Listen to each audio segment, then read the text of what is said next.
Bonsoir les Nuréens, soyez les bienvenus, vous êtes sur Nuréa TV, je suis Guillaume et vous allez passer une soirée en ma compagnie et en celle d'Elisabeth de Caligny pour une nouvelle histoire qui, je suis persuadé, va vous passionner. Je suis très heureux d'accueillir à nouveau et pour la énième fois sur l'antenne de Nuréa TV notre chère Elisabeth de Caligny. Salut Elisabeth, comment vas-tu? Écoute, ça va. Bonsoir Guillaume, bonsoir à tous. L'ancêtre est de retour, comme le Jedi. L'ancêtre, n'exagérons pas. Écoute, les Nuréens se sont délectés lors de la dernière émission que tu nous as proposée sur le fameux chronoviseur et autres machines à voyager dans le temps. Et on a eu énormément de retours positifs sur cette émission. Mais ce soir, on va partir sur un autre dossier, une toute autre thématique. Et tu as répondu, tu as exaucé un de nos vœux.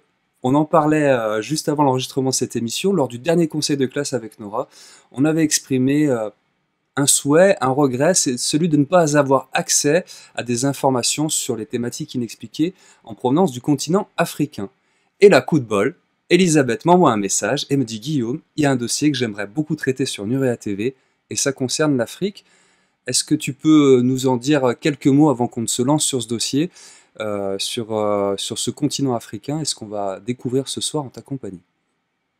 Oui, tout à fait. Bon, d'abord, c'est un coup de bol total. Je suis allée faire une conférence à Orléans, au repas ufologique, et j'ai parlé du livre de John Mack et des abductés qui avaient été suivis par lui.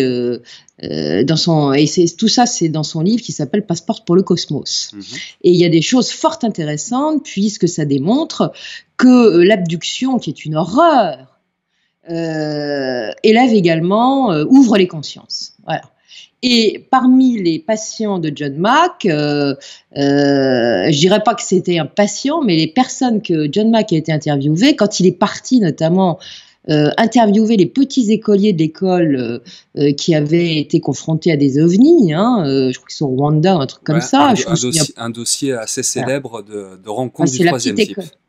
Voilà, c'est la petite école d'Arial. Il a fait un saut, après, semble-t-il, jusqu'en Afrique du Sud. Je crois que c'était en 1900, dans les années 90, 1994 ou 95.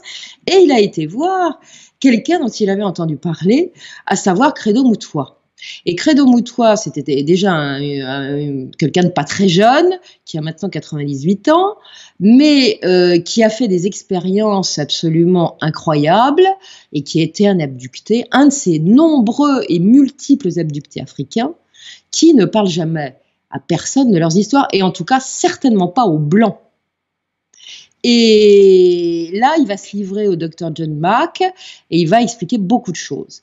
Et c'est sur la base de ces déclarations qu'il a faites à John Mack et également un ufologue qui s'appelle Rick Martin que je suis partie pour faire ce sujet qui est absolument passionnant. Et c'est très important de parler de ce qui se passe en Afrique, car officiellement, il se passe rien, étant donné qu'il n'y a pas de témoignages. Pour en trouver, il faut vraiment se lever de bonne heure ou connaître des Africains qui ont vécu le truc. Or, on sait que l'Afrique n'est pas du tout un pays neutre. On sait qu'il y a énormément de magie, de sorcellerie et de choses comme ça. Un continent du monde. Et que c'est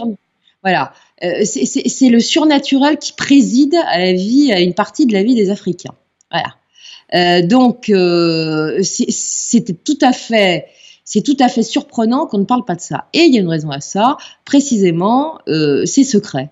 Et ça regarde pas les autres, ça se passe finalement entre Africains. Donc, Credo a parlé. Credo est un chaman, c'est un vieux monsieur, maintenant il a 98 ans, il est né en 1921 dans le Zululand, c'est un Zoulou d'ailleurs, et son histoire est absolument effarante et passionnante en même temps. Voilà. Écoute, j'ai envie de dire ce soir, grâce à toi, puisque effectivement, je confirme, il est très difficile d'avoir accès à des informations en provenance du continent africain sur ces thématiques UFO et paranormales. Donc grâce à toi, ce soir, on a un petit bout d'Afrique, un petit peu plus de partage de savoir et de connaissances. Et ce qu'on va faire, on va se lancer tout de suite sur ce dossier. Credo Mutwa. Elisabeth, je te laisse la parole. Nous sommes toutes oui. Eh bien, c'est parti. Donc, cet homme s'appelle Vusa Mazulu, Credo Mutwa, plus connu sous le nom de Credo Mutwa. C'est un Sangoma sud-africain, il vit en Afrique du Sud, il fait partie de l'ethnie Zoulou, comme je vous l'ai dit. Alors un Sangoma, qu'est-ce que c'est? C'est un chaman guérisseur. Et il est né le 21 juillet 1921 à KwaZulu-Natal. Je vais écorcher des tas de noms ce soir, ne m'en voulez pas. En tout cas, c'est un territoire zoulou, là, il est né. Alors, sa mère elle-même était issue d'une lignée de guerriers zoulous, également de guérisseurs chamans. Et ces gens-là, c'était des gardiens de la coutume ancestrale. Son père, lui, c'est pas du tout ça. C'est pas un zoulou. Je sais pas de quelle ethnie il est, mais enfin, peu importe. Quand il rencontre la maman, ils vont pas se marier, hein, ils vont rester concubins. Il est ouvrier agricole et un petit peu plus tard, il va exercer le métier de charpentier à Johannesburg. Mais quand il connaît la dame, il est catholique fervent. Il est même catéchiste, c'est-à-dire qu'il donne des cours à ceux qui ont embrassé la religion catholique. Et puis finalement, un peu plus tard, il va changer de religion. Il restera toujours chrétien, mais ça sera un évangéliste. Il fera partie d'une église évangélique, donc voilà. En tout cas, la vision du monde de ces deux personnes est quand même très éloignée, si bien que ça va poser des problèmes, parce qu'il incite Madame à s'investir dans la religion catholique, même à se convertir, ce qu'elle ne veut pas. Donc finalement, ils vont se séparer à peine après la naissance de Credo. Credo a quand même reçu le baptême, parce que son père, visiblement, l'a imposé. Il sera même scolarisé dans une école de missionnaires, alors que c'est son grand-père maternel, donc un Zoulou, qui fait partie de la tradition, qui va l'élever jusqu'à l'âge de 7 ans. Et c'est en fait à 7 ans que son père le reprendra avec lui et le gardera pour l'éduquer, voilà. En fait, il reverra ce grand-père paternel avec lequel il s'entend très bien, ainsi que sa maman, 30 ans plus tard, ce qui est énorme. Et à ce moment-là, lui est un catholique fervent. Il a été élevé par son papa à partir de 7 ans dans la religion catholique et évangélique après. Et donc, mais là, il a la révélation. Il a la révélation parce que le grand-père lui apprend des choses et il lui dit aussi qu'il a vu en lui un futur Sanusi. Alors, qu'est-ce que c'est qu'un Sanusi? C'est pas un Sangoma qui est un guérisseur, c'est un chaman devin, c'est-à-dire celui qui dit l'avenir. Et donc, il va à ce moment-là, alors qu'il est déjà adulte, Credo Mutwa va passer les rites d'initiation, il va avoir également les rites de purification, recevoir l'enseignement zoulou qui lui permettra dans un premier temps de devenir un Sanusi, et il restera pas Sanusi parce que finalement, au fond, sa vocation, c'est celle de guérisseur, donc ça sera un Sangoma. Cet homme-là, au cours de sa vie, va écrire de nombreux livres. Il va écrire des livres que je qualifierais d'initiatiques, sous forme de contes. C'est un conteur. Il sait raconter les histoires, mais des histoires basées sur ce qu'il a vécu et sur ce qui se dit. Alors, il y a de la légende, mais il y a également de la réalité. Il peindra également beaucoup de toiles symboliques dont vous allez voir au fil de l'émission que vous allez voir défiler. Et sur ces toiles, vous verrez qu'on voit ce qu'il a vécu et à qui il a été et à quoi il a été confronté. Aussi bien des vaisseaux que des êtres qui ont quand même une drôle de tête et qui n'ont pas l'air forcément sympathiques.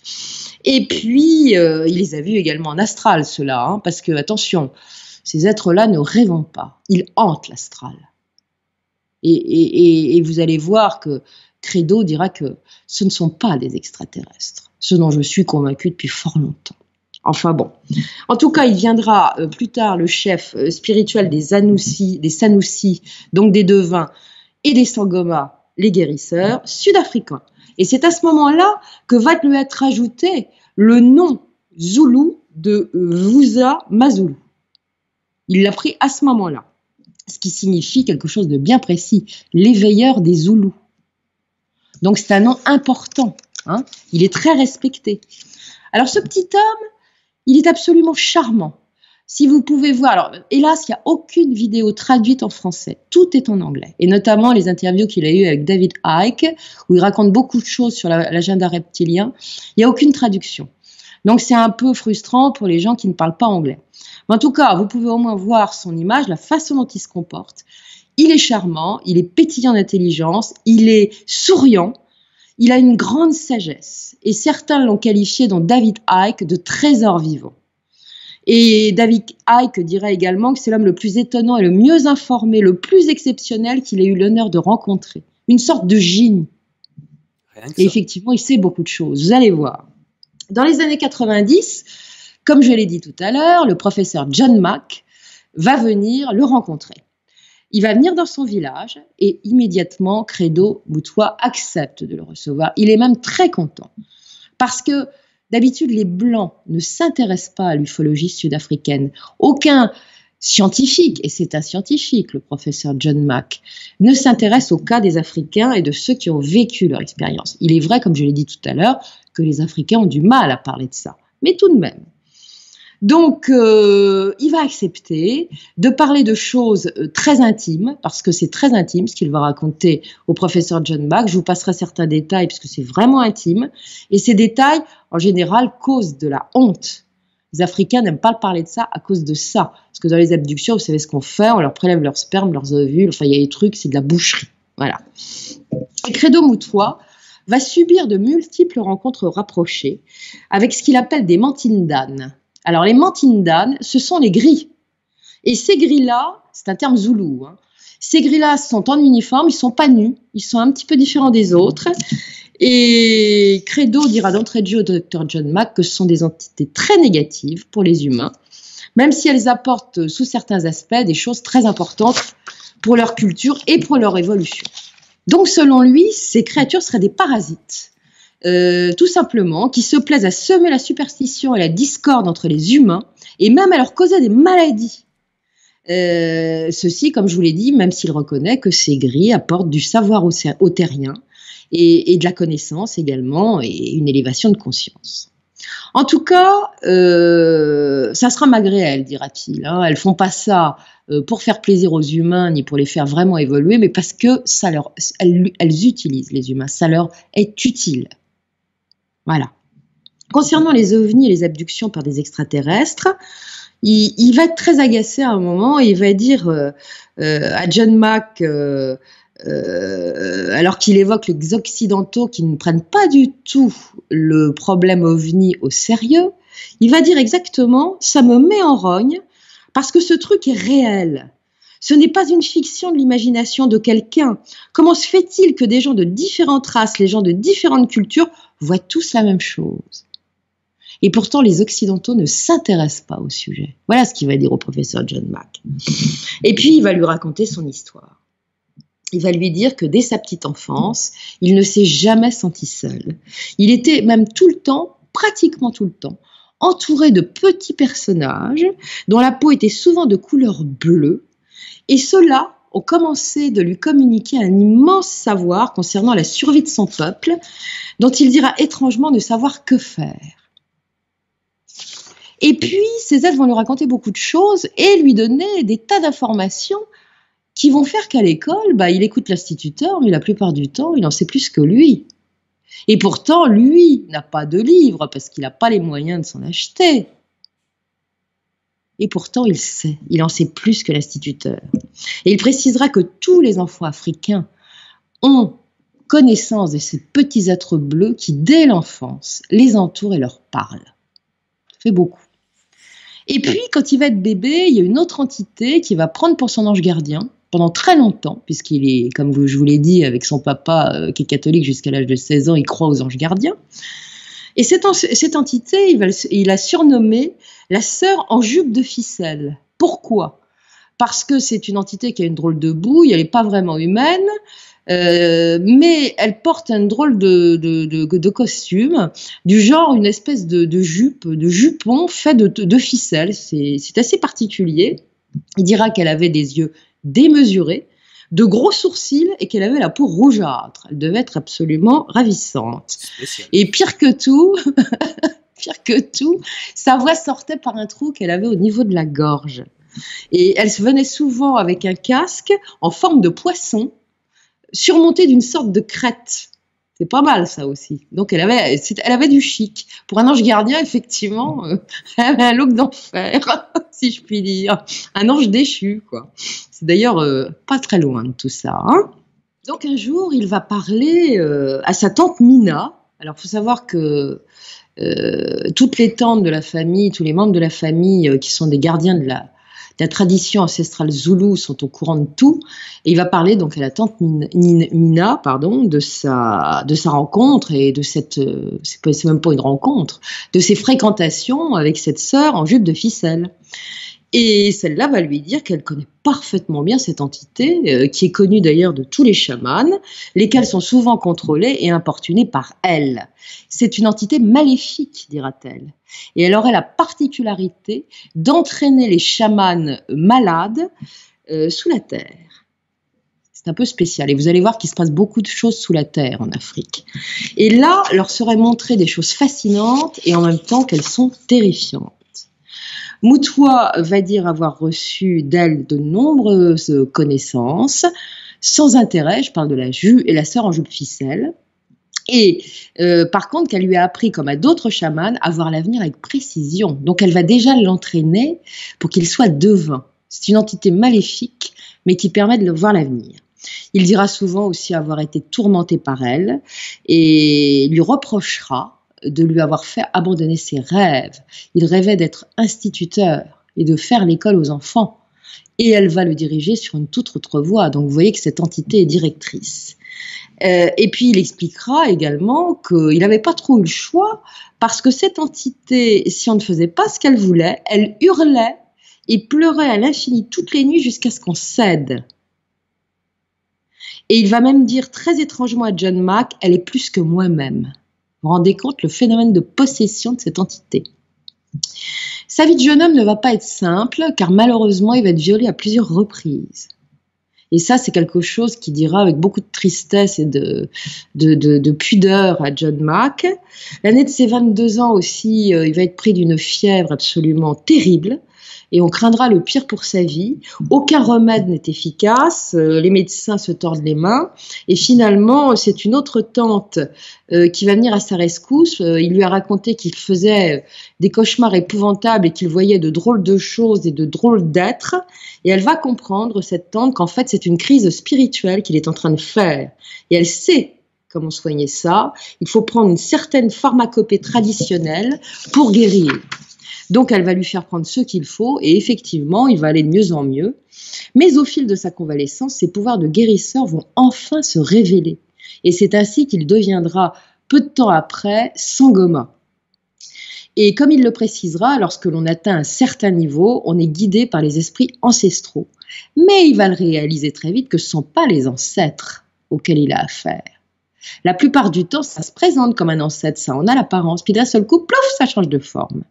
Et là, il va se rendre compte que ce sont ces entités qu'on appelle extraterrestres, ces entités parasites qui prennent des apparences trompeuses pour précisément tromper les chamans et bien d'autres gens, car ce sont des êtres qui sont multiformes. Et ça, je vais en reparler tout à l'heure.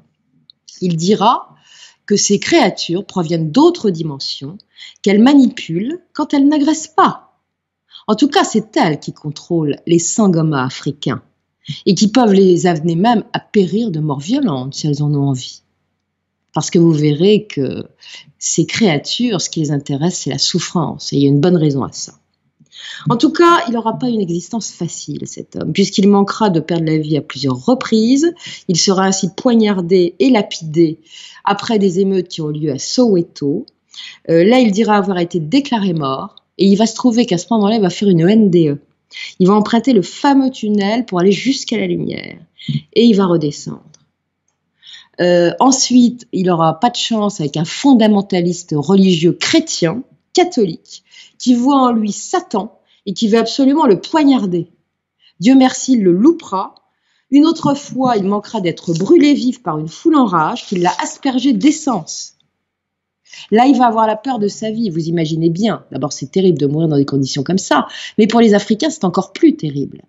Parce que comme il va le dire au professeur John Mack, être brûlé vif, ça signifie que l'âme est détruite et qu'on ne peut jamais plus se réincarner et que l'on reste dans les ténèbres à errer pour l'éternité. Donc, c'est très grave. Et puis, il a plus de la trentaine, quand il va être enlevé par ces fameuses mantidanes, qui sont les gris. Ces mantidanes-là sont vêtues, comme je vous l'ai dit, elles portent des uniformes gris à l'aspect scintillant et elles vont lui faire subir tous les examens classiques et très déplaisants que subissent, hélas, les adultés. Et pour Moutoua, ces êtres sont bien réels. Ces êtres se livrent à des expériences odieuses sur tous les êtres humains de la planète et laissent des marques sur leur corps. Et il racontera à ses différents interlocuteurs, que ce soit John Mack ou les autres, que son abduction est survenue non pas en Afrique du Sud, mais en Rhodésie, en 1958 ou 1959, selon les sources, on ne dit pas la même chose. John Mack dit 1958 dans son livre. Et ça s'est passé dans une région de montagne sacrée. On remarquera toujours que quand il y a des Amérindiens qui ont une montagne sacrée ou des Africains qui ont une montagne sacrée, il se passe des trucs. Hein, et vous savez qu'on a des montagnes sacrées. Hein, en France, il y a le Bugarak notamment. Bon, il se passe des trucs. Le triangle de la Burle, il y a le mont Mézinc, il se passe des trucs. Depuis la nuit des temps. C'est pas du tout un hasard, semble-t-il. En tout cas, le voici dans la région des montagnes sacrées d'Inyangani, en Rhodésie, et il travaille à l'époque avec une guérisseuse locale traditionnelle qui lui apprend son métier, qui achève de le former. Et un jour, elle lui a demandé d'aller dans le bush, lui chercher une certaine plante pour guérir un initié. Et il est dans le bush, il fait très chaud ce jour-là, il fait très chaud, vraiment très chaud. Et d'un seul coup, il se dit, mais j'ai froid, qu'est-ce qui se passe? Et il s'aperçoit que la nature alentour est silencieuse. Il y a un profond silence, c'est totalement inhabituel. Et il voit arriver sur lui une sorte de brume lumineuse qui est bleue. Elle brouille tout le paysage, il a du mal à distinguer même les arbres qui sont pas loin, les arbustes. Et voilà que cette énergie bleue l'entoure en tourbillonnant. Sans transition, il va se retrouver dans un curieux endroit. Une sorte de tunnel métallique, vous savez, crénelé, là, comme on voit dans les fonds de mine. Ça ressemble à un tunnel de mine, d'ailleurs, dira-t-il. C'est baigné dans une sorte de lumière étrange dont il ne distingue pas la source. Et puis, dans l'instant suivant, il est allongé sur une table. Une table dont il dira qu'elle s'adapte à son corps, aux formes de son corps, et immédiatement de petites entités grises surgissent autour de lui. Elles ne font pas plus d'1 mètre. Il veut se débattre, mais immédiatement elles le paralysent. Et comme il est asthmatique et qu'il a une grosse frayeur, il a du mal à respirer.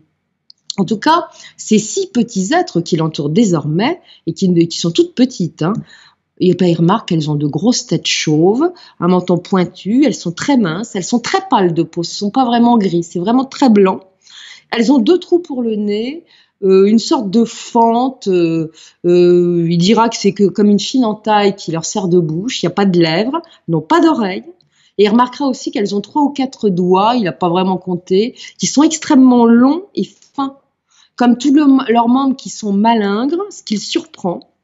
Elles portent aussi des casquettes, ce qui est quand même inhabituel. On a vu ça dans certains témoignages, mais c'est plutôt inhabituel. Et il comparera ces casquettes à celles de soldats japonais durant la Deuxième Guerre mondiale. Il constatera également que ces créatures se déplacent extrêmement difficilement. Elles ont l'air de tituber et elles sont saccadées, comme si elles fonctionnaient avec des piles. Et soudain, que va-t-il voir d'autre? Il va voir une entité un peu plus grande apparaître. Il sent que c'est une entité féminine. Elle est vêtue d'une combinaison marron. Il remarquera qu'elle a des hanches un petit peu arrondies, mais qu'elle n'a pas de poitrine, et que son visage surtout est affreux. Elle est toute fripée. Et c'est elle qui semble diriger les opérations. Et il verra qu'à un moment, elle fait peur aux gris. Vraiment, ils sont sous les ordres, ils ont intérêt à ne pas faire de bêtises. Parce qu'elle est crainte, manifestement. Et cette entité, c'est un témoignage important. Vous allez voir ce que raconte Credo Moutoua, qui est quand même grise. Elle va le regarder droit dans les yeux. Et il va se retrouver soudainement comme hypnotisé et comme envoûté. Mais il dira quelque chose d'étrange. Il a vu les yeux, les vrais yeux de l'entité, derrière les caches noires. Vous savez, ils ont des grands yeux noirs. Ces êtres, qui sont comme des lentilles de contact. Il précisera que sur les yeux, elle avait une sorte de couvercle comparable à des lunettes de protection. C'est ce qu'on voit, ce qu'on a dit qu'il y avait sur les yeux de ces êtres-là. Mais derrière tout ça, que voit-il?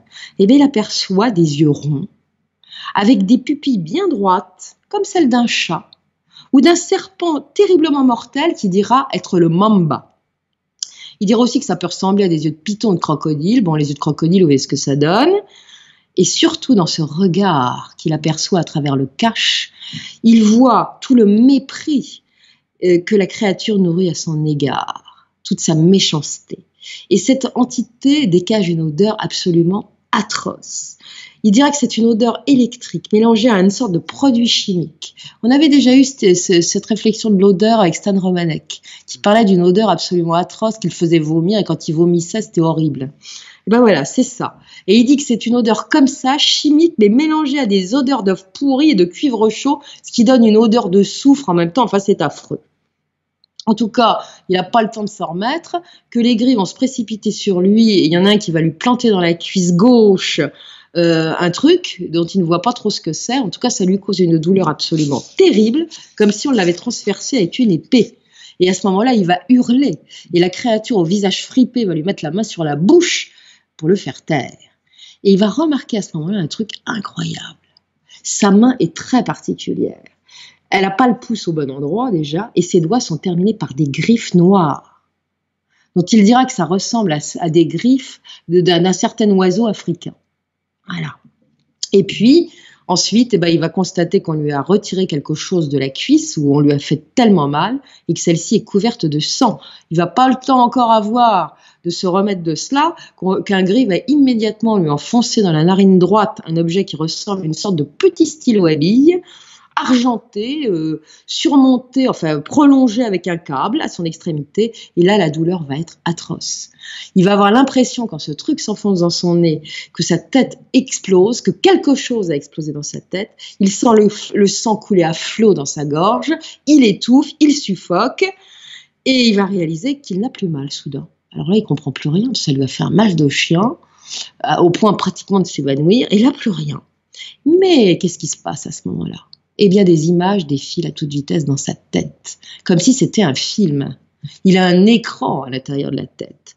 Et il voit quoi ? Il voit la même chose que la plupart des autres abductés, c'est-à-dire des villes détruites, inondées. Alors, ce qu'il voit d'inondé, c'est une sorte d'eau rouge, boueuse. Enfin, ce sont des visions d'apocalypse. C'est un grand classique.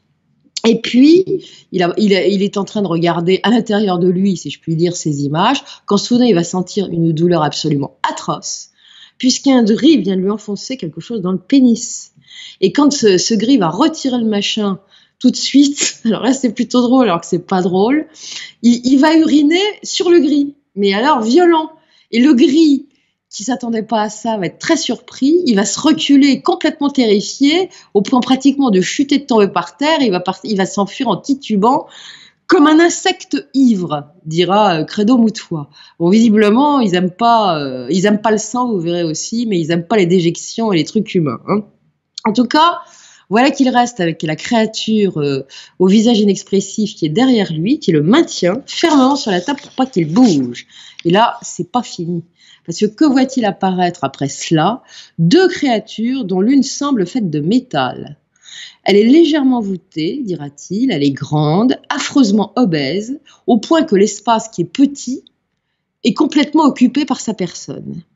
Il dirait que c'est une sorte de robot de cauchemar, elle n'a pas de bouche, elle n'a pas de nez, et elle a des yeux rouges, brillants, qui bougent bizarrement, mais il s'apercevra que ça change très vite de couleur. Ça change sans arrêt, et à chaque fois que ça change de couleur, à chaque mouvement oculaire, il perçoit comme un crépitement électrique.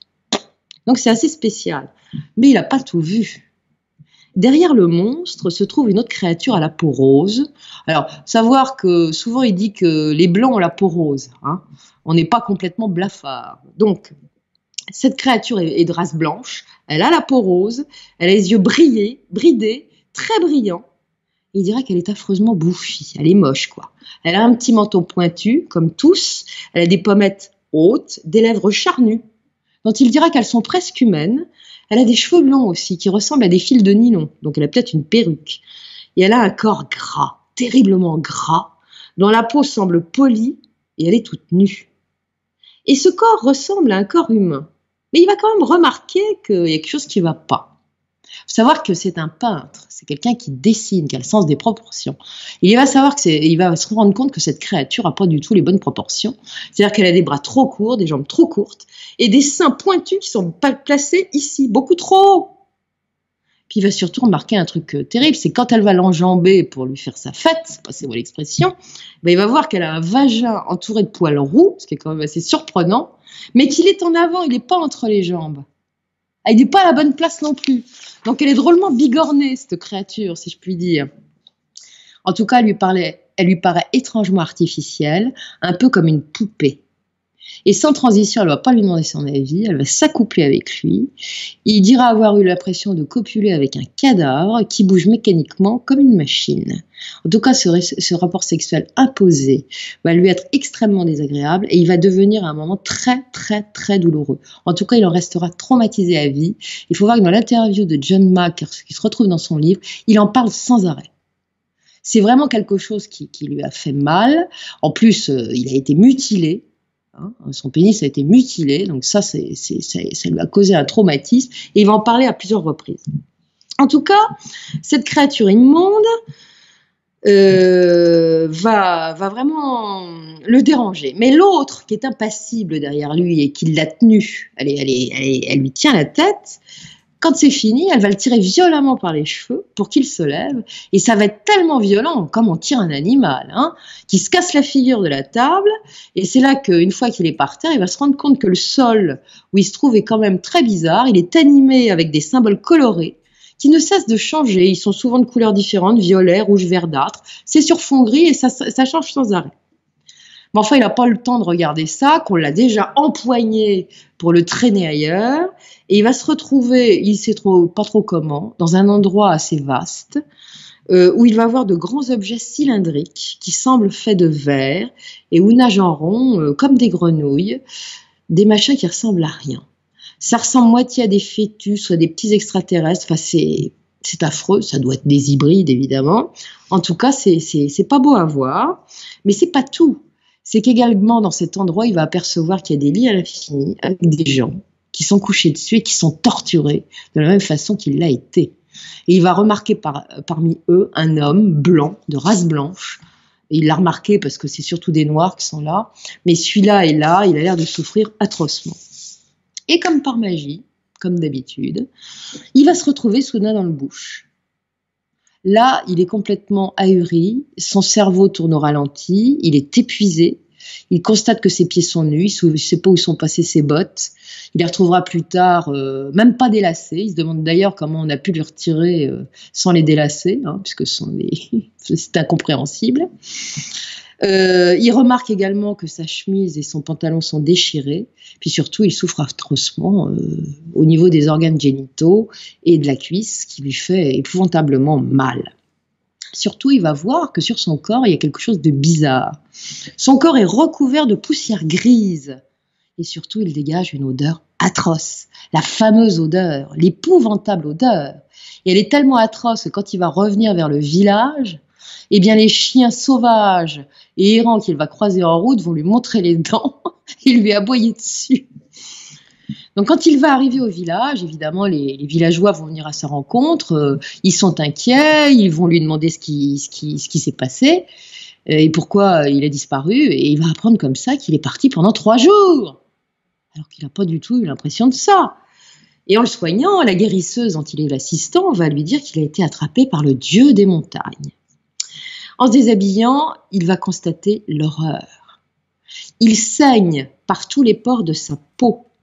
Il a sur la cuisse qui l'a fait souffrir un creux d'un bon centimètre de diamètre et comble de l'horreur, son pénis est comme ébouillanté et au fil des jours il va peler comme après un coup de soleil. Ça va lui laisser de telles séquelles psychologiques et physiques qu'il n'aura plus un comportement normal, si bien que son épouse va le quitter. Et il en vaudra beaucoup à ces créatures de l'avoir mis dans cet état-là. En tout cas, il va mettre plusieurs jours à récupérer et les villageois vont lui apprendre qu'il n'est pas la seule victime, le seul homme. Il y a des femmes aussi, mais on en parle moins, mais le seul homme qui a été victime de ce genre d'exaction dans la région. Il y en a beaucoup qui sont abductés. Sauf qu'ils ne s'en souviennent pas pour la plupart. Lui, il a eu quand même la chance de s'en souvenir. Ce qui est plutôt rare, parce qu'en général, les gens s'en souviennent sous hypnose. En tout cas, l'année suivante, il lui arrive une drôle de chose. Voilà qu'il croise dans la rue un blanc, qu'il prend d'abord pour un agent de la police secrète, parce qu'il est très surveillé, Moutoua. C'était un activiste, il faut le savoir. Et voilà que le blanc se jette sur lui, est très agressif, il lui demande qui il est et où ils se sont vus. Et Moutoua reconnaît alors l'homme qu'il a vu pendant son abduction, qui était sur une table, le blanc, qu'il a vu souffrir comme un cheval. Et quand il va lui dire je sais où je vous ai vu et qu'il va expliquer la situation, le blanc va avoir l'air terrifié et va partir en courant. Il va avouer à John Mack ses rencontres rapprochées qu'il a eues avec les Mantindans, qu'il surnommera un jour les petits parasites peureux, ont été pour lui des sources de souffrance absolument épouvantables, des traumatismes profonds dont il va mettre des décennies à se remettre et dont il n'est pas tout à fait guéri. Il révélera que ces aliens l'ont enlevé à moult reprises pour lui prélever du sperme et qu'elles lui ont vraiment gâché la vie. Et il va dire textuellement aussi, une fois qu'une Mantindan s'est occupée de vous, vous avez peur ensuite de faire l'amour à une femme, vous imaginez. En 1976, il va lui arriver autre chose. Il va être grièvement blessé après les émeutes de Soweto, comme je vous l'ai dit. Il a été poignardé à plusieurs reprises et ses agresseurs ont ni plus ni moins tenté que de lui couper les doigts d'une main. Donc il a 2 doigts qui ont été très amochés et ça guérit pas. Il a un risque de gangrène et il est presque question, puisque ça cicatrise pas, de lui couper les doigts. C'est épouvantable. Et une nuit, après cette terrible agression, il souffre beaucoup. Et que va-t-il voir apparaître dans sa chambre ? D'abord, il va sentir l'odeur, une odeur absolument atroce qu'il connaît bien, qu'il reconnaît. Et il va voir apparaître dans sa chambre l'entité au visage fripé, toujours vêtue de sa combinaison marron, comme l'année précédente. Celle-là va se déplacer en glissant vers lui ou en flottant, et aussitôt il se retrouve paralysé. Elle va l'examiner, de fond en comble d'ailleurs, y compris le sexe, ce qui va le mettre dans une rage folle, et elle va regarder les doigts de sa main. Et puis, comme elle va arracher d'un seul coup son bandage, et que ça a saigné, elle est effrayée elle aussi par le sang. Donc elle va s'éloigner tout de suite, comme si elle avait un mouvement de terreur et de recul, et elle va disparaître à travers le mur de la hutte. Et on retrouvera le bandage souillé dehors, par terre, le lendemain. En tout cas, cette blessure à la main d'une extrême gravité qui ne guérissait pas, eh bien, va se mettre à cicatriser à toute vitesse. En 2 jours, c'est plié, tout est réglé. Et ça le laissera complètement stupéfait, y compris la personne qui vit avec lui à l'époque. En tout cas, Credo Moutoua va dire des choses quand même intéressantes. Il va dire que ces êtres-là, ils sont gouvernés par quelque chose de tout à fait particulier. Voilà. Au sommet de la pyramide, il y a quelque chose. Et il évoquera une intelligence suprême, de très haut niveau, qui aurait créé la Terre. Elle régnerait sur plusieurs galaxies. Mais pour lui, cette intelligence créatrice n'a rien à voir avec notre Dieu créateur. Elle est matérielle, voire mécanique. Vous vous souvenez qu'on nous parle souvent d'une matrice et que de plus en plus, Elon Musk commence à dire qu'on fait partie d'un programme. Et bien, le petit Moutoua, en 94 ou 95, c'est ce qu'il va raconter à notre ami John Mack quand même. Hein. Et comme bien les Africains, ils pensent que cette intelligence supérieure, c'est elle qui a dépêché sur leur continent africain 8 espèces d'entités chargées de leur montrer ce qu'ils doivent faire ou ne pas faire, dont ces cruels Mantindan qui enlèvent tout le monde. À propos des Mantindan, Credo Moutoua va souligner que ces gris suivent les humains tout au long de leur vie. Quand on a été abducté, on n'est plus lâché. Ça, la plupart des abductés vous le diront. Mais mieux encore, il dira qu'elles vous suivent aussi sur certaines vies. Elles étaient là dans leur vie antérieure, elles seront peut-être là dans vos vies futures. Et ça, sous hypnose, et j'ai vu sous certains types d'hypnose, eh bien, il y a des gens qui parlent de ça. Ça ne vous lâche pas. Et il va parler de la réincarnation aussi. Il va dire que ce n'est pas une simple vue de l'esprit qui devrait être reléguée au niveau d'une simple croyance.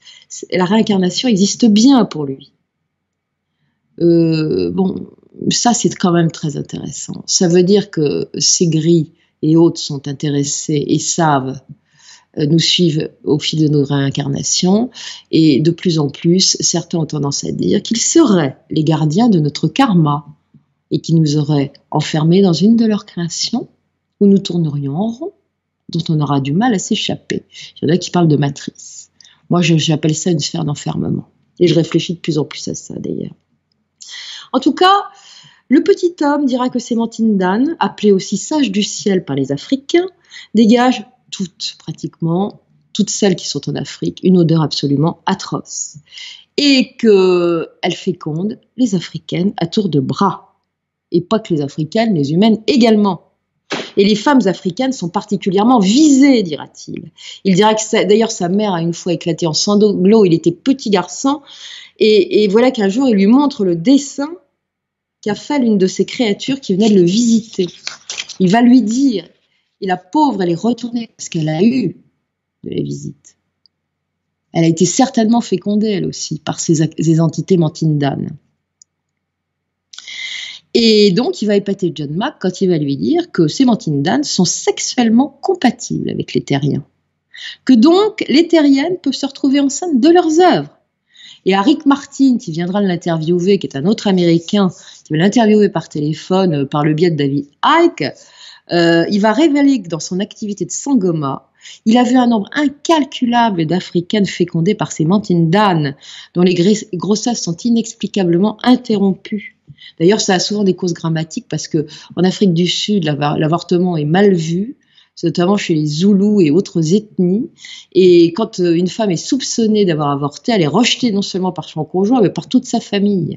Donc vous imaginez la détresse psychologique de ces femmes qui n'ont plus aucun soutien, mais qui vont se retrouver souillées. Elles se sentent souillées et elles se sentent coupables alors qu'elles n'y sont pour rien. Donc c'est une horreur.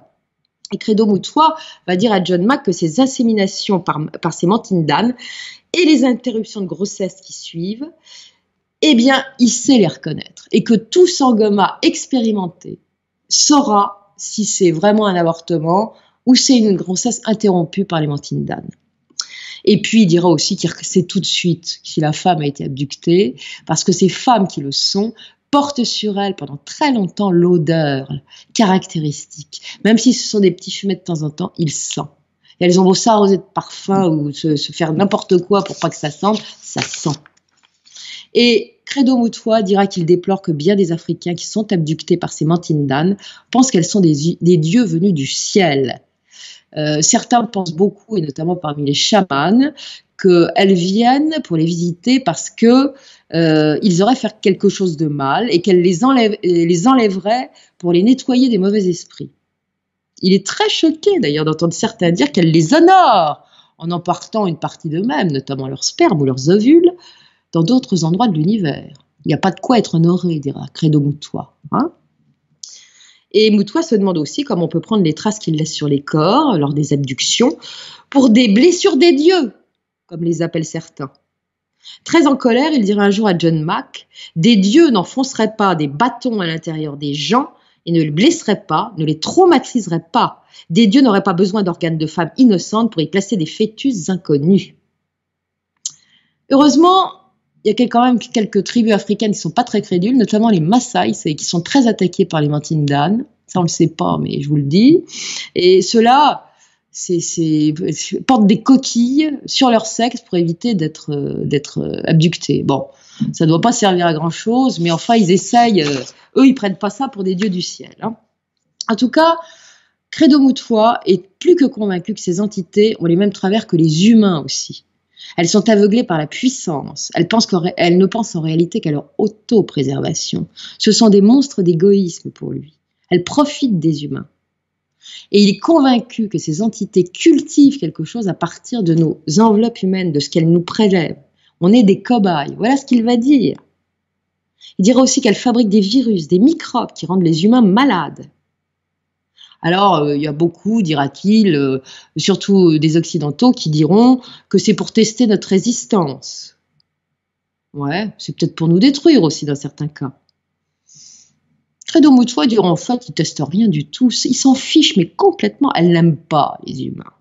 Elles se sentent toutes puissantes. Elles ont la volonté de jouer à Dieu, dira-t-il. Nous sommes des êtres inférieurs sur eux. C'est pour elles. Il ajoutera qu'en fait, ces êtres ont besoin de nous. Ont eu besoin de nous et auront encore besoin de nous, jusqu'à ce qu'ils aient mis au point de meilleures méthodes d'autopréservation, parce qu'ils n'arrivent pas, ils ont un problème. Voilà ce qu'il va dire. Il est persuadé que ces intelligences ont aussi secrètement influencé toutes les cultures humaines en agissant dans l'ombre depuis les origines. La plupart des Africains savent ainsi qu'elles viennent en Afrique depuis des milliers d'années, à bord de bateaux célestes magiques, comme ils les appellent. Moutoua dira avoir vu des ovnis à plusieurs reprises, d'ailleurs il les a représentés sur ses toiles, comme on peut le voir. Et des centaines de personnes ont vu aussi, on observe régulièrement tous les mois, dira-t-il. Ce sont des disques, des sphères, parfois des bandes de lumière bleue, dira-t-il, très vives. Il confiera aussi à John Mack un épisode assez tragique, une rencontre qu'il a fait avec un ovni au Botswana, et le feu avait pris aux arbres et aux broussailles du bush, et là il va voir avec d'autres gens un gros objet rond de la taille d'un gros camion, et ça illumine la végétation. Ils vont s'approcher et ils vont voir deux créatures monter rapidement à bord de ce vaisseau qui va décoller et disparaître comme ça, aussitôt. La nature a été un petit peu roussie, mais Dieu merci, ça ne s'est pas enflammé. Mais surtout, il va remarquer sur le sol quelque chose qu'il a déjà vu, à savoir une substance blanche qui s'effrite comme de l'os, dira-t-il. C'est une sorte de poussière. Et ça, il ne faut jamais y toucher, dira-t-il, car cela provoque des cloques sur les mains, des brûlures, et ça fait tomber les cheveux. Comprenez que c'est bien radioactif, le truc, hein, parce qu'il dit que ça peut entraîner la mort. Voilà. Et il va dire à un moment que les Mantindan, donc ces gris un peu particuliers en uniforme, sont associés également au Sasquatch, au Bigfoot dont parlent les Occidentaux, et à d'autres créatures simiesques. Il va dire qu'elles sont aussi liées aux mutilations de bétail, comme elles sont liées aux crop circles. Voilà.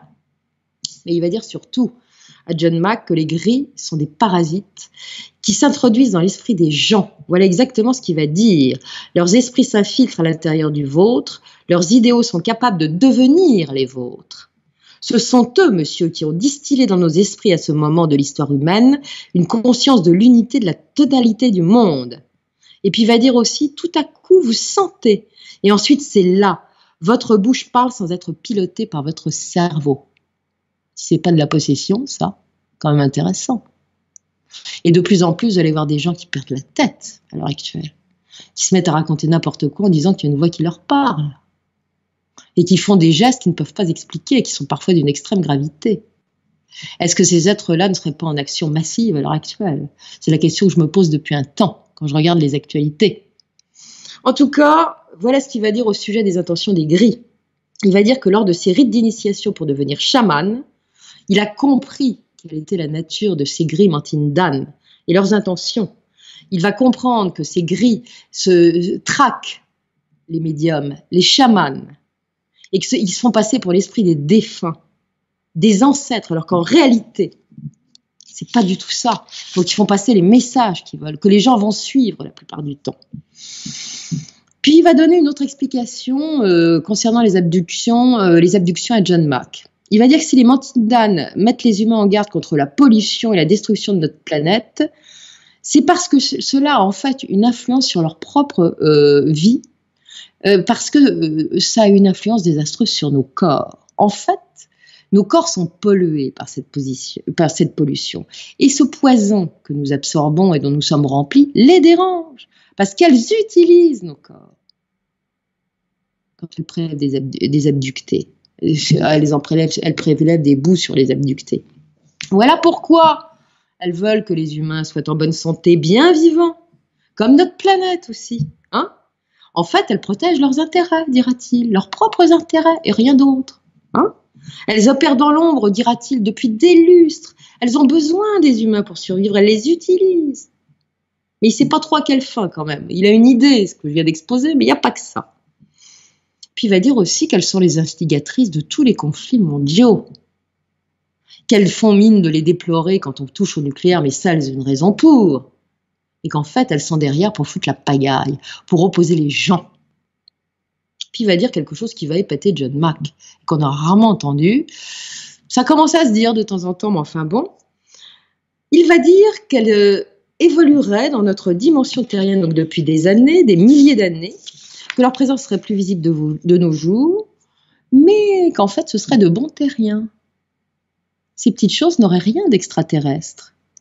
En fait, elle viendrait de notre futur, dira-t-il. Quand même très intéressant. Il va dire très exactement à John Mack. Certains d'entre eux n'ont rien d'alien. Il ne va pas mettre tout le monde dans le même sac, parce qu'il y a d'autres, il y a des vrais extraterrestres. Et il va dire, certains d'entre eux n'ont rien d'alien, monsieur, mais ils font partie de la Terre. Ils sont d'ici. Nous et les Mantindan sommes une seule et même stupide race. Loin d'être des aliens, ces créatures sont nos futurs descendants et je suis sûr de ça. Et il va dire qu'il y a énormément de prophéties en Afrique qui pullulent et qui prédisent un futur apocalyptique. Il n'y a pas que chez les Africains d'ailleurs. Hein. Il va dire également que dans diverses légendes, il est question d'une catastrophe planétaire qui résultera des agissements à considérer des humains et que ces légendes disent qu'après cela, les humains vont changer de forme et deviendront tout petits, tiens, comme les Mantindan. Il y a quand même des aspects positifs dont il va parler. Il va dire qu'il a reçu beaucoup de connaissances, énormément de connaissances de la part de ces Mantindan. Des connaissances qu'il n'avait pas auparavant et qu'il n'aurait pas pu avoir parce qu'il n'a pas suivi d'études. Mais il dira que ces connaissances ne lui appartiennent pas. Il va dire qu'il a développé une compréhension de l'espace et du temps, une compréhension de la création, de tout ce qui existe dans l'univers, que de simples humains ne comprendraient pas. Et il est persuadé d'avoir reçu les propres connaissances des Mantindan. Elles lui ont intégré leurs propres connaissances dans la tête. Il va dire qu'il a reçu des enseignements dans de nombreux domaines, scientifiques, technologiques, médicaux. D'un seul coup, il va se mettre à apprendre à une facilité déconcertante les langues étrangères. Il dira qu'une partie de ses dons artistiques, je rappelle qu'il est peintre et parfois sculpteur, il les doit aux Mantindan, qu'elles l'ont inspiré également pour écrire ses contes. Et que ses enseignements, au fur et à mesure de sa vie, lui ont été diffusés. Et ça depuis l'enfance. Et après son abduction en 1958, dira-t-il, les connaissances qu'on va lui infuser sont nettement plus importantes. Il y en aura de plus en plus. On va lui apprendre également à construire un certain nombre de choses. Alors quand il est jeune, il aura le droit à apprendre à construire une arbalète. Puis après, ça va aller beaucoup plus loin. On va lui expliquer comment construire un avion à réaction. Encore des connaissances qui ne servent à rien pour lui. Il ne va pas se mettre à construire des moteurs d'avion à réaction. Mais enfin bon, il va y avoir droit. On va lui apprendre à construire un télescope aussi. Ça, il sait faire. Et puis un jour, alors ça va l'enthousiasmer. On va lui transmettre des plans importants, dira-t-il, pour construire un type de tanker, donc de gros bateaux qui baladent du pétrole, hein, un tanker écolo. Et ce tanker aurait la propriété de ne pas polluer la mer. Et lorsqu'il va dire ça à John Mack, il va dire avec ferveur qu'il faudrait que le monde entier construise ce type de bateau, sinon les mers vont mourir. On y est à l'heure actuelle. Mais en 90, on n'y était pas dans les années 90. Hein. Bon. En tout cas, plus généralement, Credo Mutwa dira que les Mantindan ont transmis des connaissances à l'humanité au fil des âges, depuis des milliers d'années, peut-être plus loin, qu'elles ont enseigné moult techniques aux humains, qu'elles ont appris aux Égyptiens à découper la pierre, qu'elles ont permis à ces Égyptiens de construire les pyramides. Il va dire également qu'elles ont sauvé les Zoulous d'une terrible épidémie de variole à un moment dans leur histoire. Il y avait une terrible famine et des entités ressemblant à des Mantindan vont venir dans les villages pour apprendre aux femmes, donc ça, il y a un moment de ça, à utiliser la racine de manioc. Et cette racine de manioc, il y a une partie qui est très toxique. Donc il va leur apprendre ce qu'il ne faut pas manger. Et vous savez que le manioc, maintenant, est la nourriture de base en Afrique. Hein. Bon, donc c'est très important. Mutwa dira aussi que grâce à ces Mantindan, il a développé des dons absolument exceptionnels, dont celui de capter les pensées des gens. Et il s'en est rendu compte quand il a été arrêté par la police secrète et a été torturé à plusieurs reprises. Il savait par avance que la personne allait lui faire. Comme pendant les abductions où il captait les pensées des Mantindan. Et il dira que ses capacités de chaman vont se développer du même coup et que ses pouvoirs de guérison, il les doit de grands guérisseurs. Il les doit en partie aux Mantindan. Il va dire que le sida est une maladie qui n'est pas naturelle, mais qu'elle peut être guérie via des ultrasons. Il y a des techniques pour ça. Il est capable de les expliquer, dira-t-il. 90, années 90. On en parle maintenant des ultrasons pour les guérisons.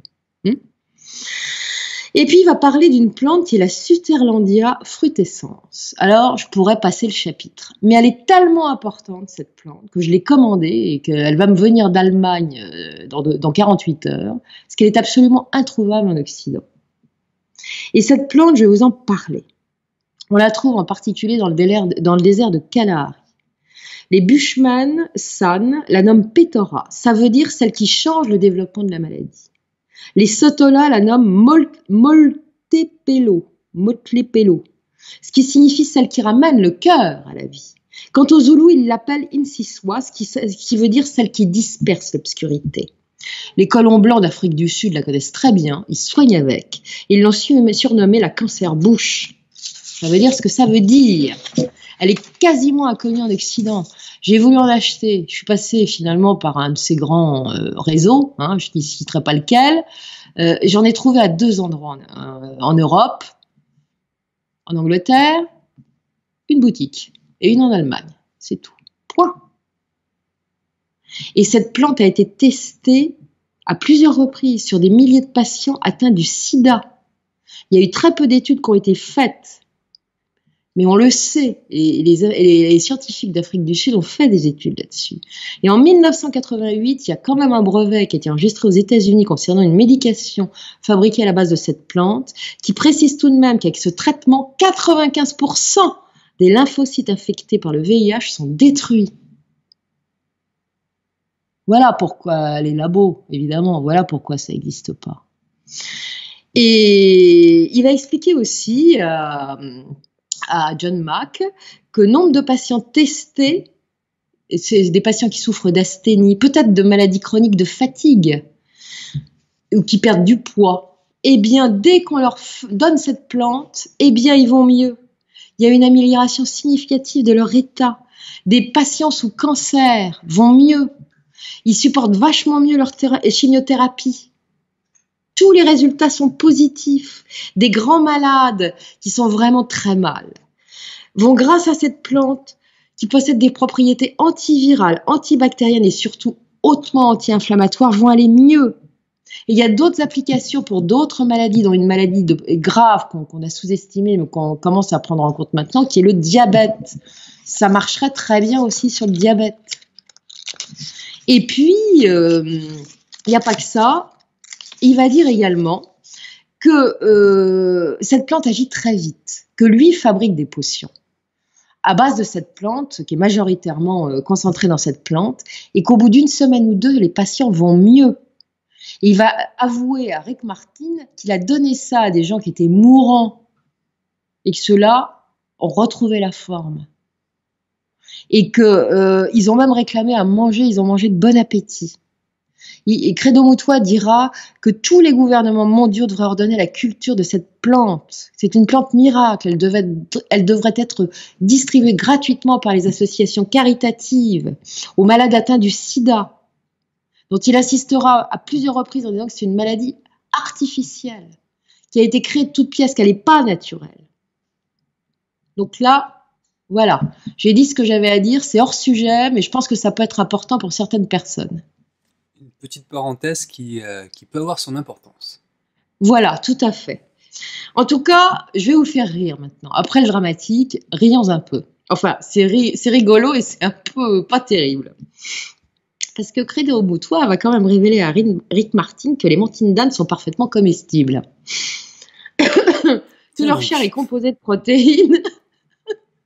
protéines comme celle des animaux, mais qu'il vaut mieux éviter d'en consommer si on ne veut pas se retrouver dans un état proche de la mort. Et il l'avouera à l'avoir fait, enfin d'une certaine manière, puisqu'au Lesotho se trouve une montagne baptisée l'Arib, ce qui signifie la montagne qui pleure, spécialisée sur ces crashs d'ovnis à répétition. Et voilà qu'un de ses amis du Lesotho, un jour, vient le voir et lui dit « Je vais t'offrir un petit morceau de gris, de mentine d'âne, à déguster ». Aiguistant un petit truc comme de la chair d'animal séchée, C'est tout gris, c'est moche. Et il dit que ça provient d'une mantine d'âne qui a été récupérée sur un lieu de crash, sur cette fameuse montagne. Donc, il va commencer à goûter ça avec sa femme. Il va vouloir une nuit tester en faisant des prières, des machins pour voir ce que ça donne. Il est un peu innocent. À l'époque, il n'a pas encore été abducté, il faut le savoir. Et il va trouver que c'est un goût de cuivre ainsi qu'une odeur absolument épouvantable. Odeur caractéristique qu'il retrouvera plus tard quand il va être abducté. Et donc, ils vont pas être déçus du voyage parce que quelques heures après, ils vont avoir des éruptions de boutons absolument épouvantables, de l'urticaire. Ils vont être comme s'ils avaient attrapé la vérole. La vérole, c'est pas de la tarte. Ils vont avoir d'atroces démangeaisons. Leurs langues vont enfler démesurément à presque les étouffer. Et ils vont surtout se mettre à saigner de toutes les parties de leur corps. De tous les orifices, ils vont pisser le sang. Ils ne tiennent plus debout, ça va se calmer au bout de 4-5 jours, mais leur peau va peler comme s'ils avaient pris un coup de soleil. Il comparera ça à un serpent qui mue. Et puis ça va avoir quand même une conséquence assez étonnante, qui est plutôt positive celle-là, c'est qu'ils vont être pris de rigolade perpétuelle. C'est-à-dire qu'un rien les fait rire, ils peuvent rire pendant des heures, presque jusqu'à l'épuisement. Et ça va durer quand même 2 mois. Et il n'y a pas que ça, ils voient la vie en rose partout. L'eau leur semble être un élixir magnifique, comme ça n'a jamais eu le goût. La nourriture, c'est pareil, ça n'a rien à voir avec le goût d'origine, ce sont des délices. Quand ils boivent ou ils mangent, ils ont la sensation également de se retrouver au cœur de l'univers, comme si ça les faisait décoller, ils sont au-dessus, dans le grand tout, diront-ils. Et voilà que notre credo se met à peindre et que la couleur qu'il voit sur le bout de son pinceau, il dira que c'est comme s'il voyait plusieurs couleurs dans sa couleur. Bon, quand il fait de la musique, parce qu'il fait de la musique aussi, il entend de la musique derrière la musique. Ça l'enchante, évidemment. Sauf que, oui, c'est mieux que le LSD, ça n'a pas les mêmes effets. Sauf que il est persuadé que cette prise de chair de gris desséchée, c'est ce qui va lui amener à être abducté par la suite. Donc ça le fait beaucoup moins rigoler après coup. En tout cas, il va dire également parmi les choses positives que après son abduction de 1958, il s'est senti transformé et qu'il a commencé à développer un étrange amour pour les humains, ce qu'il n'avait pas particulièrement auparavant. Il ressent désormais de l'inquiétude pour les gens, pour l'avenir de l'humanité, et il a le sentiment également, ce que diront beaucoup d'abductés, c'est que sa vie ne lui appartient plus. Il sera pris aussi d'une surprenante envie de voyager, afin de découvrir les autres, ce qu'il fera d'ailleurs. Il ira aux États-Unis, il ira dans différents pays, en Australie, rencontrer des gens, des chamans notamment, et il va confier à John Mack que les mantines d'âne, en fait, savent résoudre de grands problèmes sur la Terre, et qu'elles ont largement développé chez lui la conscience qu'il faut préserver l'environnement. On retrouvera ça chez beaucoup d'abductés. Et il faut prendre soin de la Terre, lui diront-elles. Il faut arrêter de la détruire, de se faire des guerres, même si par ailleurs, il va se dire quand même qu'il est convaincu que les guerres, elles sont derrière tout ça, parce que ça les arrange et vous verrez pourquoi. En tout cas, comme les autres abductés, il va avoir droit, et je vous le rappelle, j'ai déjà dit tout à l'heure, à ces petites projections de la Terre malade en plein apocalypse. Et il va dire qu'il a eu la sensation, parmi les images qu'il voyait, que c'était pas forcément des images de la Terre, mais que ça pourrait être bien celles d'autres planètes, peut-être d'autres planètes qui étaient l'habitat précédent des gris, planètes qu'ils auraient évidemment détruites. Peut-être pour ça que ça ressemblait à des noms de jardins après, ils sont tout moches maintenant. Et selon Credo Mutwa, il va dire que les humains de la Terre doivent prendre en compte les avertissements à répétition qui sont donnés par ces mantines d'âne dans le monde entier à des milliers, des millions de gens, et qu'ils doivent changer urgemment leur fusil d'épaule, prendre conscience de la situation et s'unir afin d'éviter le pire, car nous sommes mal barrés. Il dit ça dans les années 90. On y est en plein dedans, les enfants. Donc, depuis les années 50, il plaide ardemment contre le virus humain que nous sommes et pour la préservation de la Terre. Il va dire qu'il est devenu un ardent défenseur de toute la cause écologique, que les humains sont des êtres stupides qui détruisent tout cela.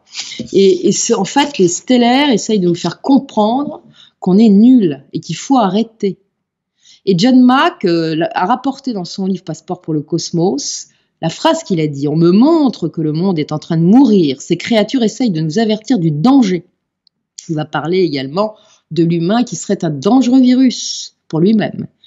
Il va dire la chose suivante: « Nous infligeons des modifications peu bienvenues à un monde, monsieur, qui en réalité ne nous appartient pas. » Effectivement, vous entendrez plusieurs abductés qui disent depuis un temps que les grilles leur ont dit: « Vous n'avez pas le droit du sol. » Très important, ça. Hein. Pourquoi l'homme s'est-il transformé en animal, dira-t-il à John Mack. Un animal aux allures de virus sur cette terre. Et il va dire: la race humaine est en train de détruire la terre, monsieur. Pourquoi? Nous savons que c'est mal de couper les forêts de la jungle. Nous savons que c'est mal de répandre le pétrole dans la mer. Nous savons que c'est mal de construire de nombreuses cheminées et de rejeter la fumée dans l'air. Et pourtant, nous le faisons. Et il va dire que dès les années 90, il a commencé à redouter les séismes à répétition et puissants qui ont commencé de se produire sur la planète. Et à partir d'un événement très précis d'ailleurs, qui va marquer tous les Sangomas d'Afrique. En Namibie, il y a une montagne sacrée qu'on appelle le doigt de Dieu. Elle était bien particulière, cette montagne. Il y a eu un terrible séisme, elle a été détruite en partie. Donc pour eux, c'est un signe d'avertissement. Et il va dire souvent que la Terre est un monde utérus, un lieu nourricier, où de nouvelles espèces sont autorisées à atteindre la maturité et la perfection. La Terre est unique en son genre, il n'existe pas d'autre Terre, dira-t-il. C'est un monde mère, un beau jardin que nous sommes en train de bousiller, dira-t-il à John Mack. Et il dira qu'un monde mère est infiniment rare, que c'est une planète qui est conçue pour donner naissance à la vie, que dans la tradition culturelle et religieuse africaine, il y a 24 mondes mères dans l'univers. La Terre est le 25e. Chacun de ces mondes mères est unique et possède de vieilles entités gardiennes. Nous avons les nôtres, et parmi celles-ci les baleines. Baleines que les terriens sont en train de massacrer sans pitié et par bêtise, dira-t-il. Il dira encore que même pour les mantidanes dont il exècre les comportements, comme pour d'autres strastellaires, la Terre est une planète sacrée. Et qu'à l'heure actuelle, bien des aliens, des gris ou d'autres, tentent de discuter actuellement avec nous pour nous faire comprendre à nous, les humains, ce qu'elle représente et trouver des solutions afin de la préserver à tout prix.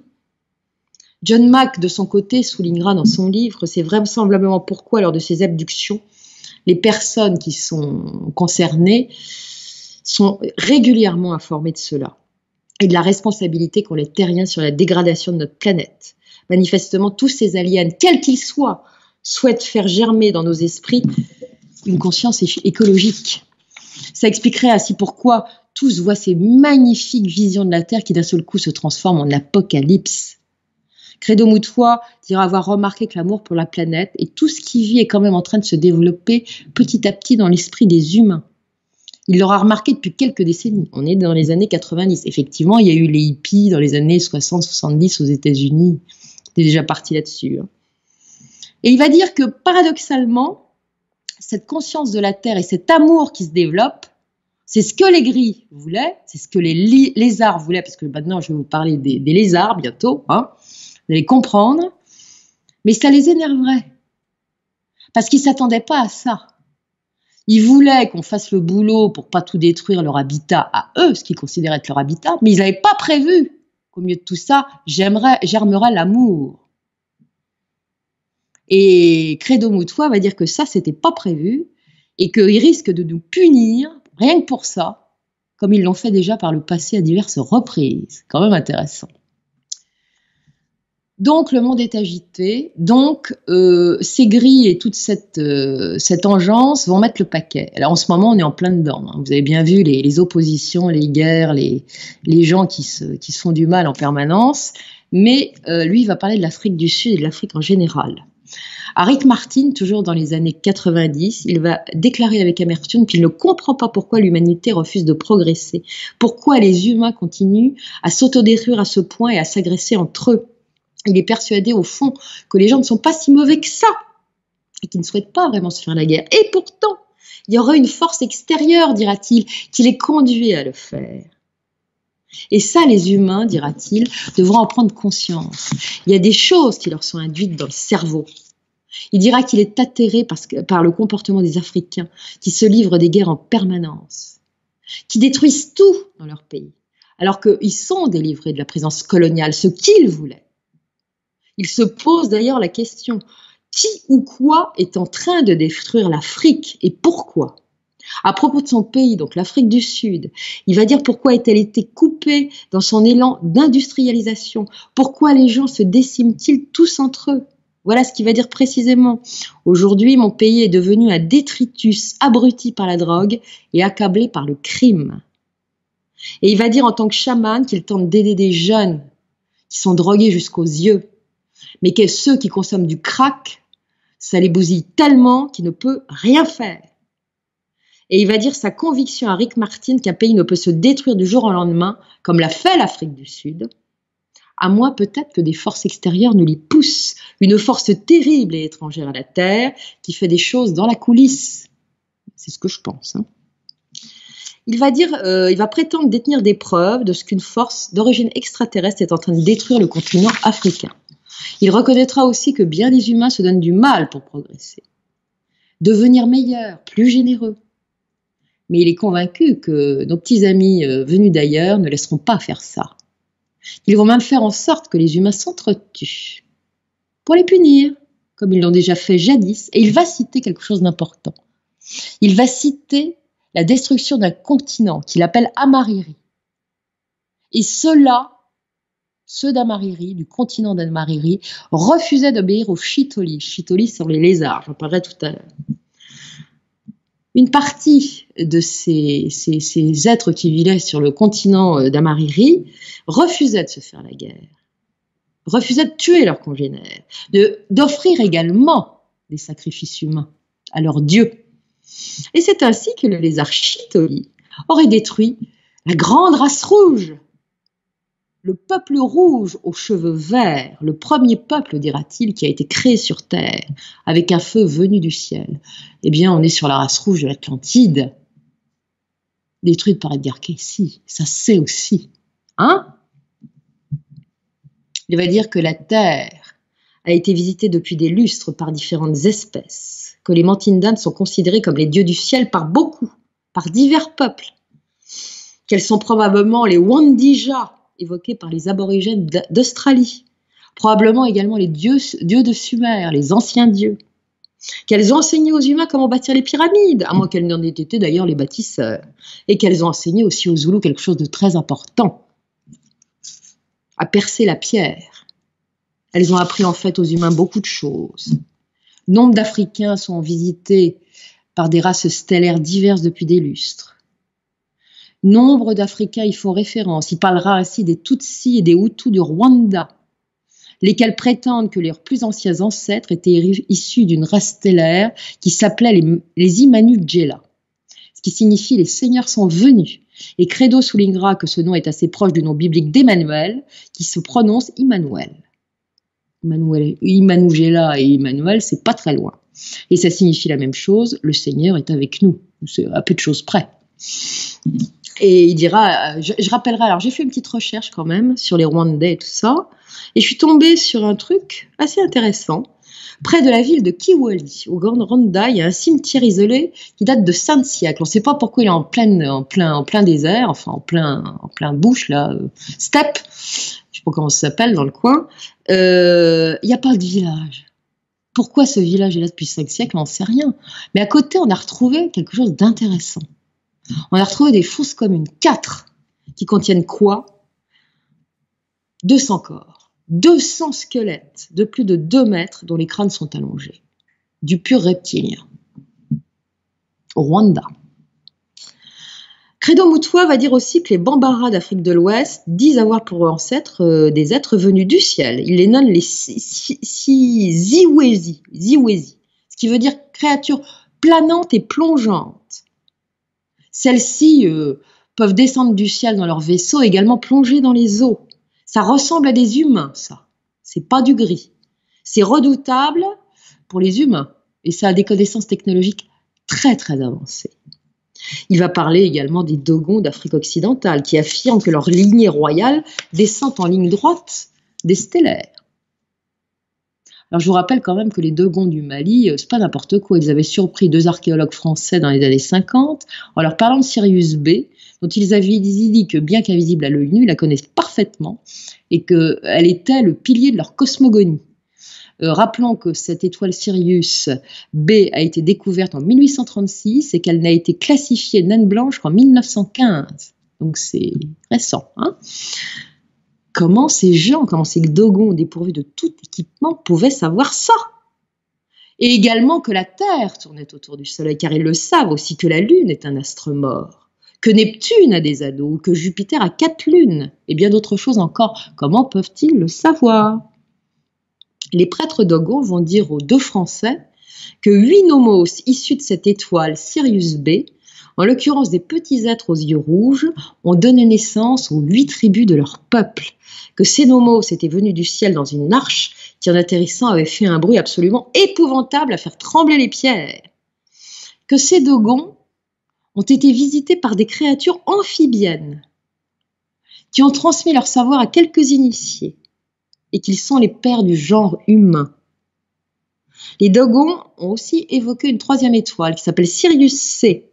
Elle n'a pas encore été découverte à ce jour, mais les astrophysiciens, vu quelque chose de particulier qui se passe dans les masses, soupçonnent qu'elle existe bien. En attendant, les Dogons vont être très précis sur Sirius C. Qu'est-ce qu'ils vont dire?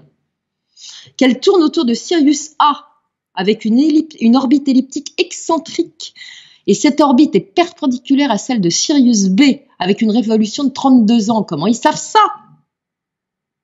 Les Dogons, comme les Zoulous, prétendent que les 24 planètes du système solaire sont habitées.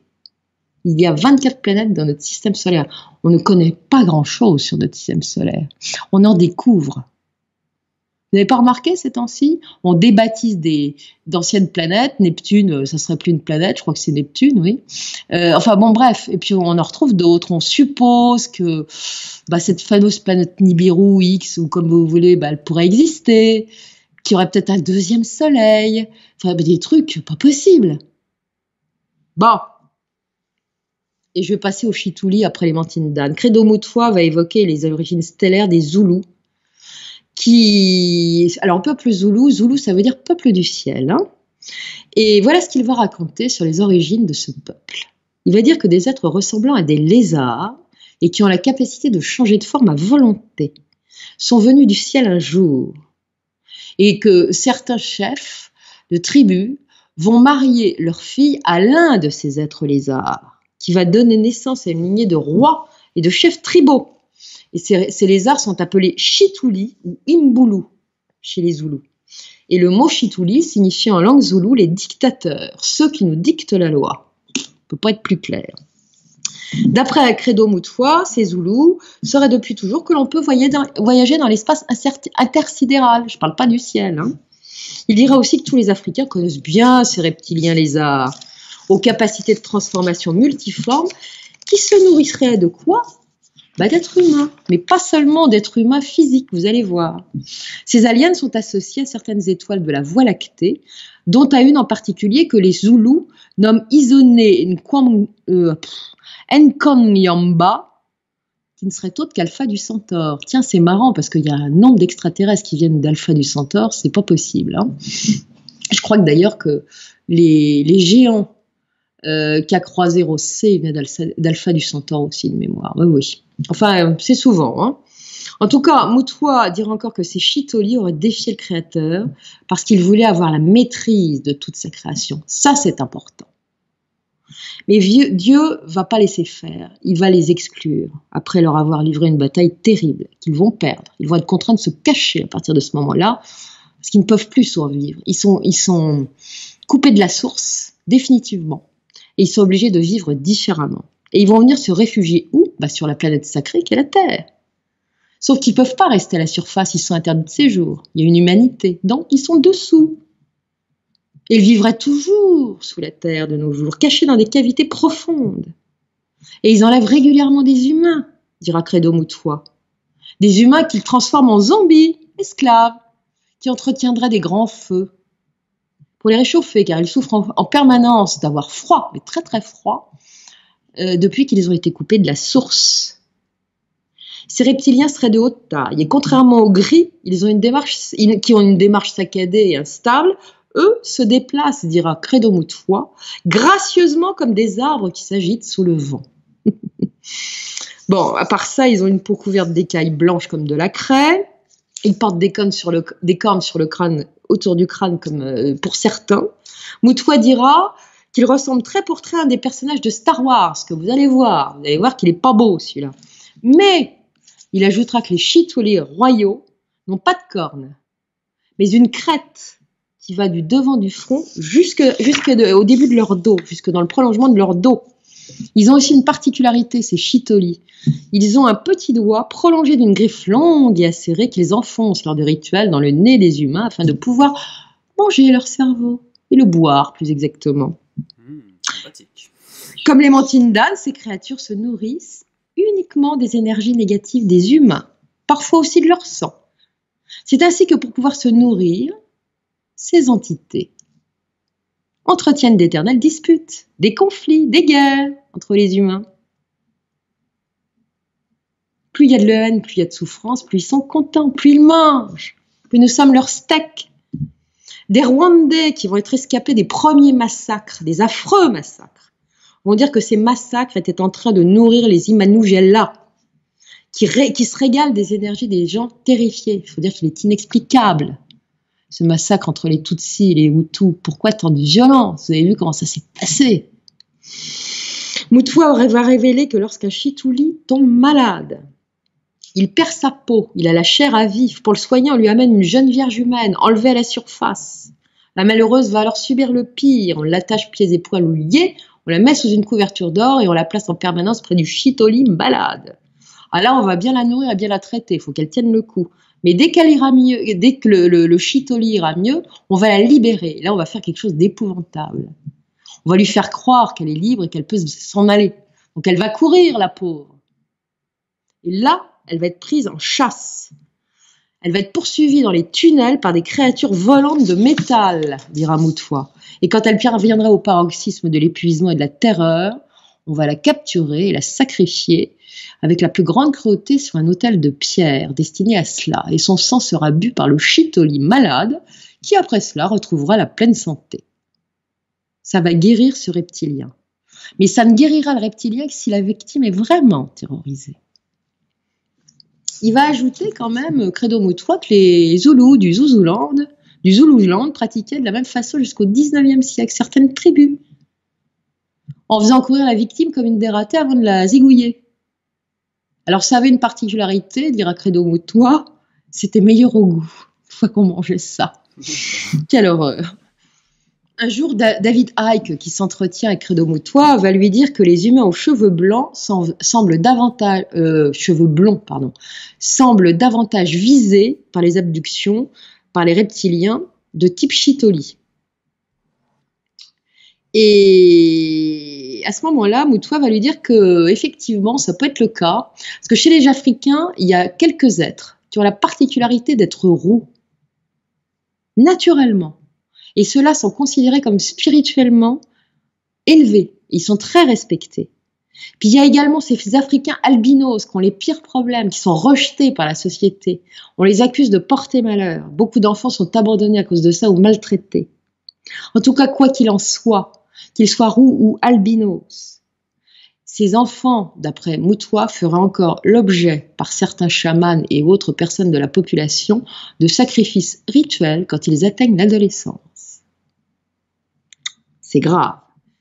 Credo Mutwa va dire à ses interlocuteurs divers et variés que les Zoulous croient que les habitants de la Terre ne sont pas vraiment les maîtres de leur planète, ni de leur propre vie, contrairement à ce qu'on veut leur faire croire.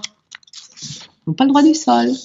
Il est convaincu que la filtration de notre planète par ces reptiliens date de la nuit des temps très reculés, des temps des origines de la Terre, du temps où cette Terre était magnifique, recouverte de forêts, mais encore entourée d'un brouillard, où le soleil perçait à peine, on ne voyait qu'un halo.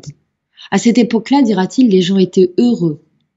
La paix régnait, il ne tuait pas les animaux, il vivait en harmonie avec la nature, jusqu'à ce que des vaisseaux en forme de sphère débarquent, en faisant un bruit assourdissant et en allumant le ciel comme un feu.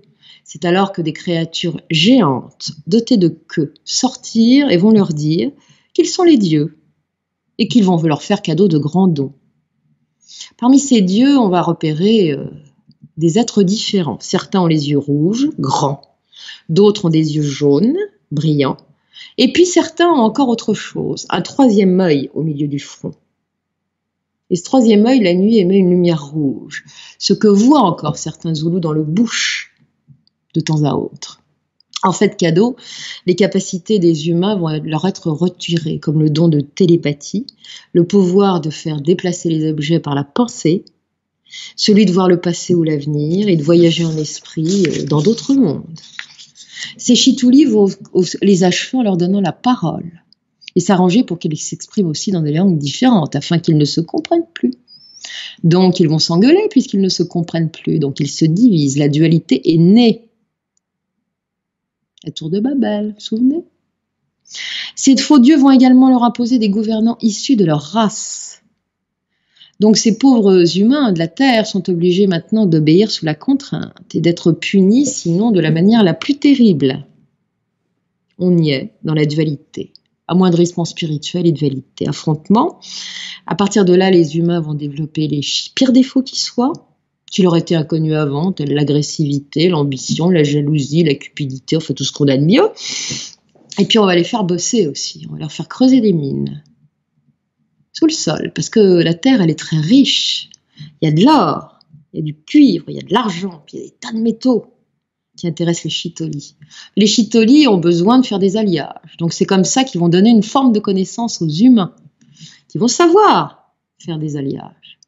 On va connaître le bronze, hein? Et puis à cette époque-là, les humains de la Terre vont aussi changer de croyance. Moutoua dira que les stellaires leur ont dit en effet que leur ciel, leur Dieu n'est plus sous la Terre. Il est dans le ciel. Il faut qu'ils regardent toujours le ciel, parce qu'un jour eux aussi monteront dans le ciel. Or, ces gens-là croyaient avant à l'existence d'une grande mère cosmique. C'était pas un dieu, c'était une déesse. Et celle-ci vivait dans les entrailles de la Terre, elle les protégeait. Donc ils vont regarder le ciel. Et c'est comme ça que on souhaitera monter au ciel. À un moment, Moutoua va évoquer avec John Mack les travaux de Zecharia Sitchin. Il va dire, celui-là, il a tout compris. Il a compris que les extraterrestres sont mêlés aux humains depuis la nuit des temps. Et que ce qu'il a découvert sur les dieux sumériens, qui ont esclavagisé les humains, ressemble fort à l'histoire traditionnelle de l'origine des Zoulous. C'est la même chose. Moutoua dira aussi souvent que ces chitoulis qui tiennent les terriens en esclavage se trouvent partout sur la planète, mais qu'on ne le sait pas.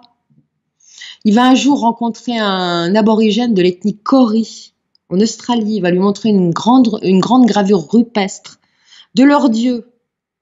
Ce dieu venu des étoiles s'appelle Biami. Aussitôt, Moutoua va reconnaître un chitoli. Et puis, il va aller voir les Hopis aussi. Je vous ai dit, il voyage beaucoup. Il va aller voir les Hopis en Amérique. Puis, il va voir les fameuses poupées Kachina. Ah, ça lui rappelle tout de suite quelque chose. Ça ressemble à ce que les Africains nomment Egwuwu et les Zoulous Shinyawu. Donc, ce sont des entités qui ne sont pas d'ici non plus, effectivement, et qui sont également en Afrique. Et puis, il va évoquer le fameux dieu des chitolis, Jabulon. Jabulon. Pour lui, c'est le Satan des Blancs. Ce dieu possédera un œil qui fait mourir celui qui regarde dès qu'il l'ouvre.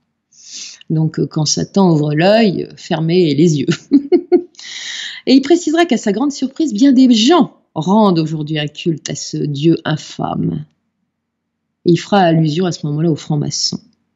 Il dira que le dieu Jabulon est désigné sous le nom d'Umbala Samaongo en Afrique et qu'il attendra avec impatience que les humains débarrassent le plancher afin que ces chers chitolis puissent enfin revenir à la surface. Ah oui, il est puni, Jabulon, et les chitolis aussi, et tous ceux qui vont avec. Mais Jabulon serait caché sur Terre. Il vivrait aux Zaïres, sous les montagnes de la Lune, dans une vaste caverne enfouie profondément, où se trouvera une grande cité de cuivre aux bâtiments étincelants. Et Credo Mutwa va raconter une drôle de chose à John Mack. Il va dire quoi? Il va dire qu'un jour, il va recevoir la visite d'un moine tibétain proche du Dalai Lama. Il s'appelle Akyong Rinpoche. Et celui-là va lui demander s'il connaissait une cité de cuivre demeurée secrète en Afrique. À la surprise de ce moine, Credo Mutwa va lui dire que oui, il sait très bien ce que c'est que cette cité. C'est la cité d'Umbada, la cité invisible, d'un dieu invisible caché sous la terre. Et le moine tibétain lui révélera alors qu'un grand lama très ancien est venu en Afrique avec des moines pour tenter de la situer. Et tout cela, on ne les reverra jamais. Et Credo va lui confirmer qu'effectivement, ces petits hommes jaunes sont venus chercher la cité et qu'ils l'ont trouvée, puisqu'on ne les a jamais revus. Il était au courant. Il va dire aussi, Mutwa, qu'il y a des bases africaines, des bases chitoliques partout sous la terre d'Afrique, mais pas seulement sous la terre d'Afrique, dans le monde entier. À Rick Martin, il va dire que l'une d'elles est située non loin de Masingkeng, où il a vécu, dans une zone qui s'appelle le Drakensberg, ce qui veut dire en l'occurrence montagne du dragon, comme par hasard. J'ajouterais quand même que la célèbre contactée sud-africaine qui s'appelle Elisabeth Klarer, qui dira avoir été approchée en 1956, c'était dans le Drakensberg. Elle, c'était par un alien blanc de type nordique, disant venir de Proxima du Centaure, avec lequel elle aura eu une relation sexuelle et un fils après. En tout cas, toujours est-il qu'un beau matin, des gens issus de tribus du bush vont venir voir Mutwa. Ils sont inquiets, parce qu'il y a des membres de leur famille qui disparaissent les uns après les autres, sans explication. Et tous ont une particularité, ces gens-là, qui disparaissent. Ils travaillent tous au même endroit, à Sun City, une sorte de Las Vegas africain, magnifique, comme vous pouvez le voir. Dans une zone de ce parc de loisirs, des opérations minières sont alors en cours. On travaille sur un chantier, tous ces ouvriers travaillent sur leur chantier. Ils ne réapparaissent jamais auprès des familles, ils ne réapparaîtront jamais. Et pourtant, les familles continuent à recevoir les chèques de paiement de leur salaire. Étrange, non?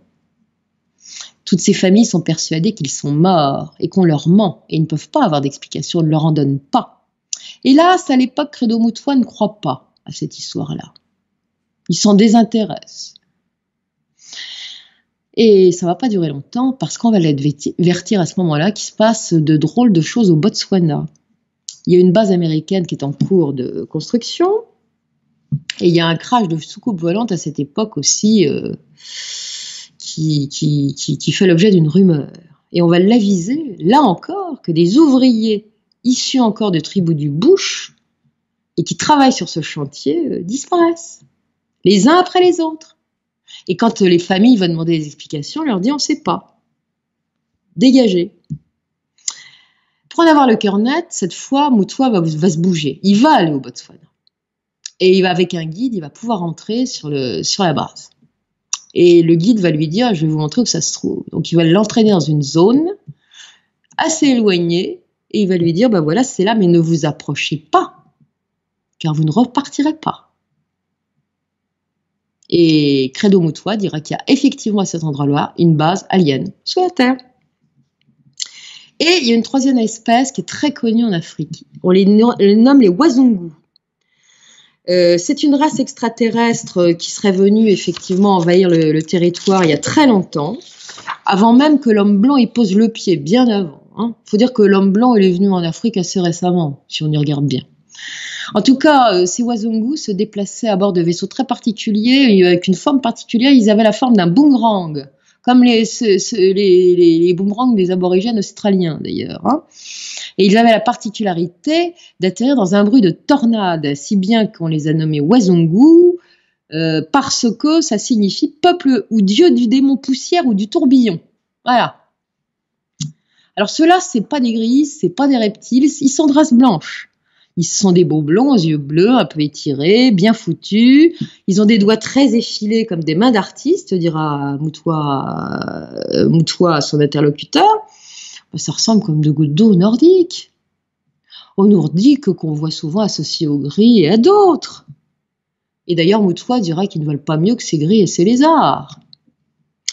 Ceux-là ont une particularité. dira-t-on, c'est de dissimuler dans leurs mains un globe de cristal ou de verre, on ne sait pas trop ce que c'est. En tout cas, c'est transparent. Et quand un de ces êtres veut disparaître à la vue des humains, il lance en l'air son globe et il le rattrape. Et là, il disparaît. Si on veut capturer un Wazungu, il faut lui piquer son globe. Et quand les Africains ont vu arriver les Blancs, qu'est-ce qu'ils se sont dit? Mince, les Wazungu sont de retour. Mauvaise nouvelle. Bon, les Congolais surnomment ces stellaires, parce qu'ils les connaissent bien aussi, les Walandais ou les Watandais. En tout cas, Mutwa dira qu'il y a 24 créatures dites extraterrestres qui se trouvent sur la Terre à l'heure actuelle, dont une créature qui ressemble au Yeti, qui s'appelle Logo. Hein, c'est une sorte de Bigfoot. Ça a une fourrure sombre, c'est trapu comme un gorille, ça a un corps puissant, un cou épais. Ça marche sur ses deux pieds comme les humains, ça mesure à peu près 2,50 m, 2,60 m. Ça a des pieds et des mains humains.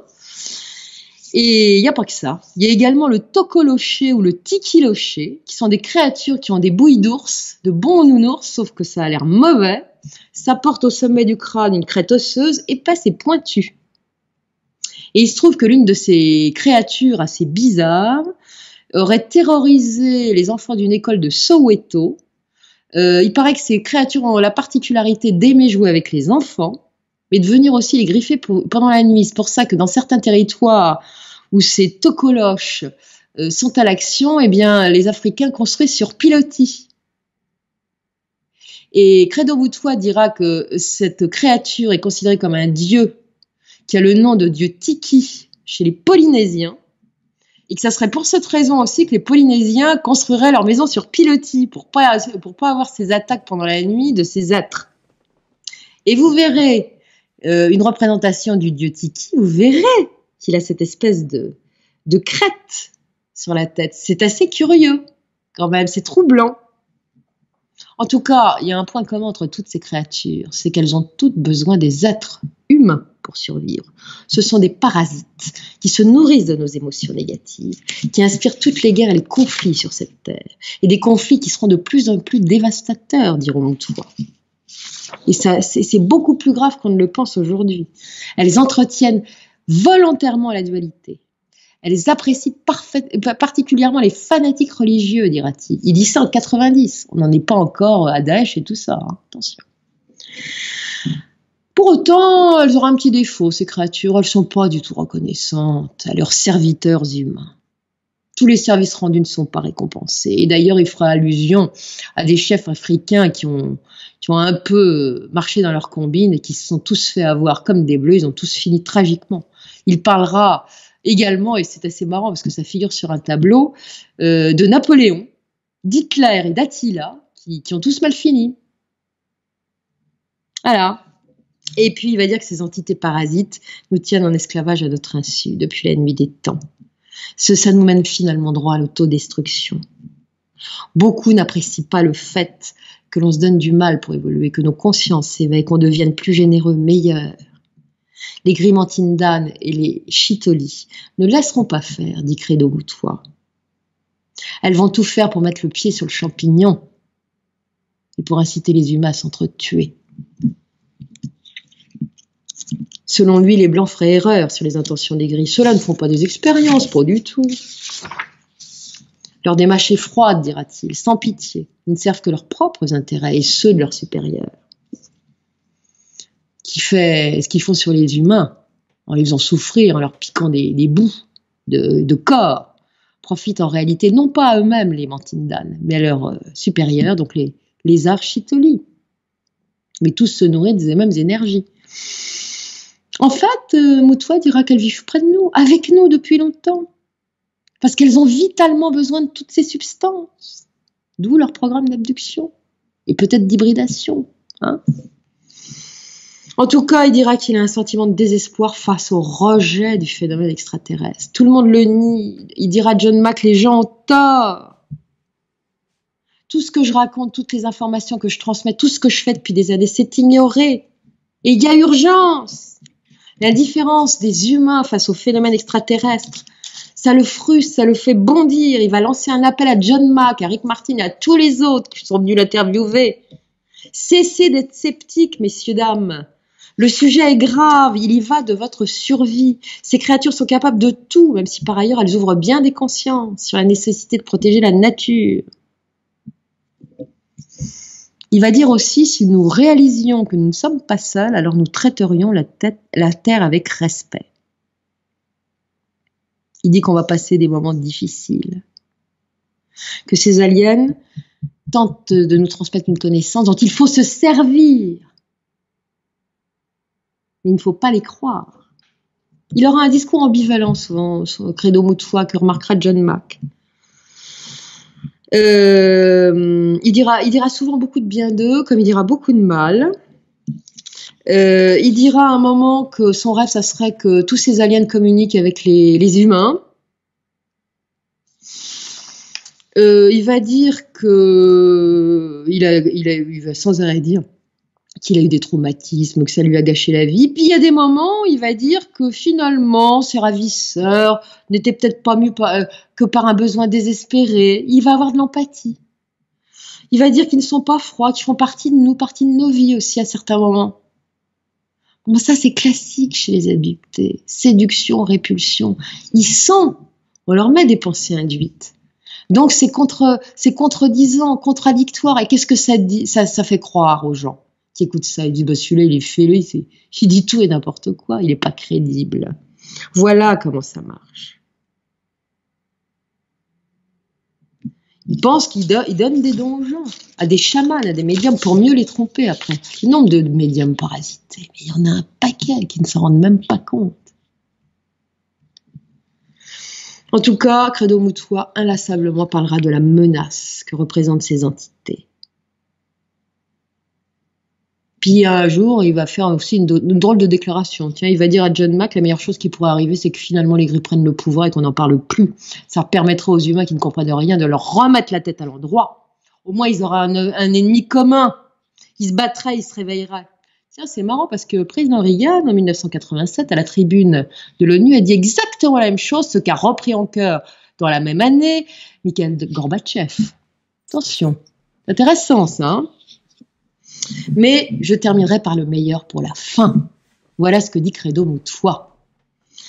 Il va dire que malgré tout, Dieu, un créateur, existe réellement.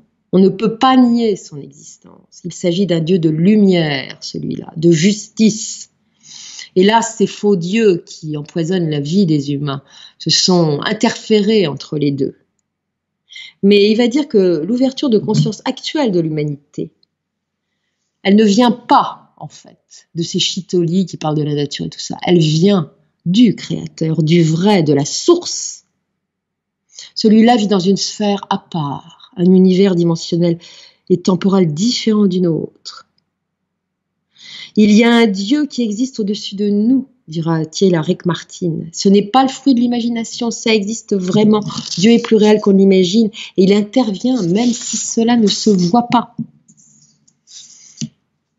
Il dira que c'est de ce vrai Dieu que vient l'éveil de conscience des humains à l'heure actuelle, qu'il faut protéger notre environnement, et pas seulement des chitolis qui ont leur petite manie. C'est un discours contraire, dira-t-il, soit dit en passant. Et pour lui, Dieu est en train d'agir vraiment, et pour la première fois depuis l'origine de notre création, dira-t-il. Pour la première fois, il nous fait prendre conscience des choses, de ce que nous sommes, de ce que nous ne sommes pas isolés. Et que nous sommes également, et ça c'est très important, responsables de nos actes. Et je terminerai par 2 citations qu'il a fait à Rick Martin. Voilà ce qu'il dit. Nous vaincrons, mais les sceptiques doivent arrêter de rire et les imbéciles doivent arrêter d'appeler ces extraterrestres dieux. Il n'y a qu'un seul Dieu, et il ou elle ou ce principe est le seul qui nous a créés. Et non pas un quelconque imposteur qui est venu d'ailleurs pour se cacher derrière nous et pour boire le sang de nos enfants. Il dira encore, il y a de l'espoir, et cet espoir est très lumineux. Un enfant Christ est en train de naître en chacun de nous, mais comme toutes les morts,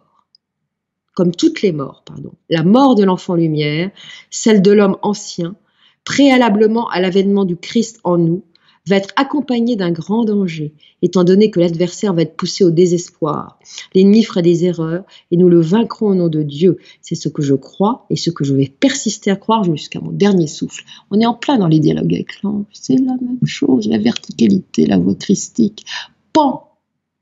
Ce petit bonhomme du bush à l'autre bout de la terre a des connaissances absolument exceptionnelles. Il a tout compris. Et il donne la clé de sortie de la matrice, lui aussi. Croyez, élevez vos fréquences. Ne donnez pas d'énergie négative. Vous êtes libre, vous devez être indépendant. Et vous avancerez. Et vous sortirez de l'embrouille, parce que c'est une grosse embrouille. Une création dans la création. Eh bien, dis donc, nous voulions des informations sur le phénomène UFO en Afrique. Là, on a été plus que servi. Il y a même tellement d'informations que cette émission, même moi qui viens de la suivre à tes côtés, il va falloir que je la revoie au montage et que je la revoie lors de sa diffusion pour faire le tri. Comme tu l'as dit, il y a beaucoup de paradoxes dans le discours de Credo Mutua. Et c'est bien que tu nous expliques les raisons de ces discours parfois ambivalents et contradictoires. Mais en tout cas, on a envie de dire quand même, c'est assez pessimiste, assez sombre comme vision de notre rapport à des entités venues d'ailleurs ou présentes là avant nous. On a l'impression d'être au centre d'une immense manipulation quand on écoute ces propos. Je pense que c'est bien ça, mais il y a de l'espoir. Moi, Tout j'aime dépend bien, de nous. sur ce genre de thématique, j'aime bien finir sur une citation des Beatles. All we Ah need bah allons-y. is love. Love. Voilà. Et ben tu vois, c'est exactement le genre de réponse que j'ai envie d'apporter à tout ça. Non, personnage fascinant que ce Credo Mutua. Et merci infiniment Elisabeth de nous avoir fait découvrir son parcours, sa pensée, son savoir, parce qu'on se rend compte que les thématiques ne sont pas si éloignées, on va enlever le S au milieu, ne sont pas si éloignées des thématiques qu'on aborde en ufologie chez nous en Occident, même si on a tendance peut-être à être beaucoup plus naïf, du moins si on en croit ses propos, beaucoup plus naïf quant à notre rapport avec ces entités. Là, on parle d'intraterrestres, on parle d'extraterrestres, et puis même cette version du petit gris, une théorie que j'avais entendue il y a déjà quelques années et qui je trouvais assez séduisante, le fait que ces petits gris seraient peut-être l'expression de nous, mais dans un futur où nous avons sombré en pleine décadence. Ah oui, oui, non, c'est intéressant, parce qu'il y en a d'autres qui l'ont dit, qui ont supposé ça. Bon, bah écoutez, c'est peut-être ça, hein, après tout. Why not? Comme ils savent se déplacer visiblement dans l'interdimensionnel, bah, ils peuvent changer de ligne de temps, hein, et probablement repartir en arrière.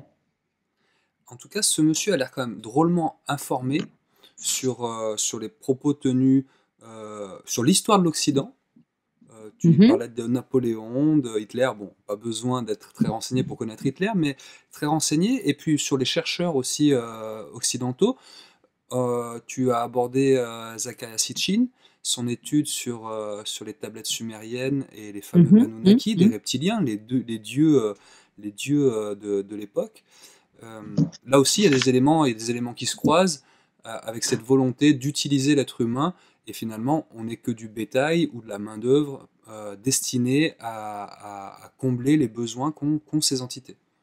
Eh ben, ça fait un petit moment que je crois ça. J'aurais peut-être pas cru ça il y a 3 ans. Je sais pas pourquoi. J'ai évolué là ces temps-ci. Peut-être parce que je travaille beaucoup et dans les recherches de tout, que j'écoute pas mal de récits d'abductés, hein, que je me rencarde dans tous les azimuts. Je sais pas. J'ai vraiment cette intuition que tout ce que raconte cet homme-là est juste. Voilà. D'accord. Ben moi, j'invite tous les Nuréens, après avoir vu cette émission, même si vous ne parlez pas anglais, à aller jeter un œil à des vidéos, parce que j'imagine que sur Internet, on doit Il y en a retrouver pas mal. Il y en a quelques pas mal. vidéos de Credo Mutua. Euh, Ouais, ouais. L'intuition, le feeling, il n'y a pas forcément besoin de comprendre l'interlocuteur dans le verbe pour avoir une intuition, un feeling et voir à qui on a affaire. Donc, allez jeter un œil, soyez curieux. Et en tout cas, Elisabeth, merci infiniment encore une fois pour tout ce regroupement d'informations. Et enfin, sur Nuria TV, on a déjà un début de dossier sur l'ufologie et les entités exogènes en Afrique, vue d'Afrique, une culture qui manquait drôlement dans notre manière d'appréhender ces dossiers-là. Donc un grand, grand merci. Mais un jour, il faut que je traduise le bouquin, mais je parlerai également de la contactée Elisabeth Klarer, qui est sud-africaine également. D'accord. Et c'est une blanche, elle, par contre. Eh ben, écoute, Mais il faut que je traduise le bouquin. La traduction est pas compliquée à faire parce qu'elle a écrit simplement. Mais moi, je parle pas anglais couramment, donc c'est quand même du travail. Il faut que je prenne le temps. je Voilà. te proposerais bien mon aide, mais je crois que j'irai pas plus loin que le titre, avec mes compétences en anglais qui sont les miennes. En tout cas, un immense merci Elisabeth pour cette émission. J'espère, les Nuriens, que vous aurez passé une agréable soirée enrichissante en notre compagnie. Elisabeth, ben, écoute, on te dit à très bientôt pour de nouveaux dossiers, tout aussi surprenants les uns que les autres. Moi, c'est ce que j'avais expliqué aux Nuriens. Elisabeth, on lui laisse choisir les dossiers et il n'y a jamais de mauvaise surprise. Cette soirée en était encore une fois la preuve. Donc, encore une fois, un grand, grand merci pour ton travail. Prends soin de toi et on te dit à très, très vite sur Nuria TV. Et ben à bientôt, à l'année prochaine. Bonne soirée à vous. Au revoir. Merci. Les Nuréens, merci beaucoup d'avoir assisté à cette soirée. N'hésitez pas à partager cette vidéo sur les pages des réseaux sociaux. N'hésitez pas aussi à mettre un petit pouce en l'air si cette émission vous a plu, parce que c'est ce qui permet déjà de montrer que le travail effectué vous convient et requiert votre enthousiasme. Et puis aussi pour que cette vidéo soit le plus largement partagée sur la toile et le plus largement référencée surtout. Donc n'hésitez pas à mettre un petit pouce en l'air si cette soirée vous a plu. Vous étiez sur Nurea TV et on était très très heureux de partager ce moment avec vous. On vous dit à très bientôt, prenez soin de vous également et surtout n'oubliez pas, gardez les pieds sur terre, la tête dans les étoiles. On a dit la tête dans les étoiles, je reviendrai sur ce qu'a dit Elisabeth dans l'émission. Rappelez-vous aussi, la tête dans les étoiles est connectée, bien ancrée dans la terre. À très bientôt, ciao. À bientôt.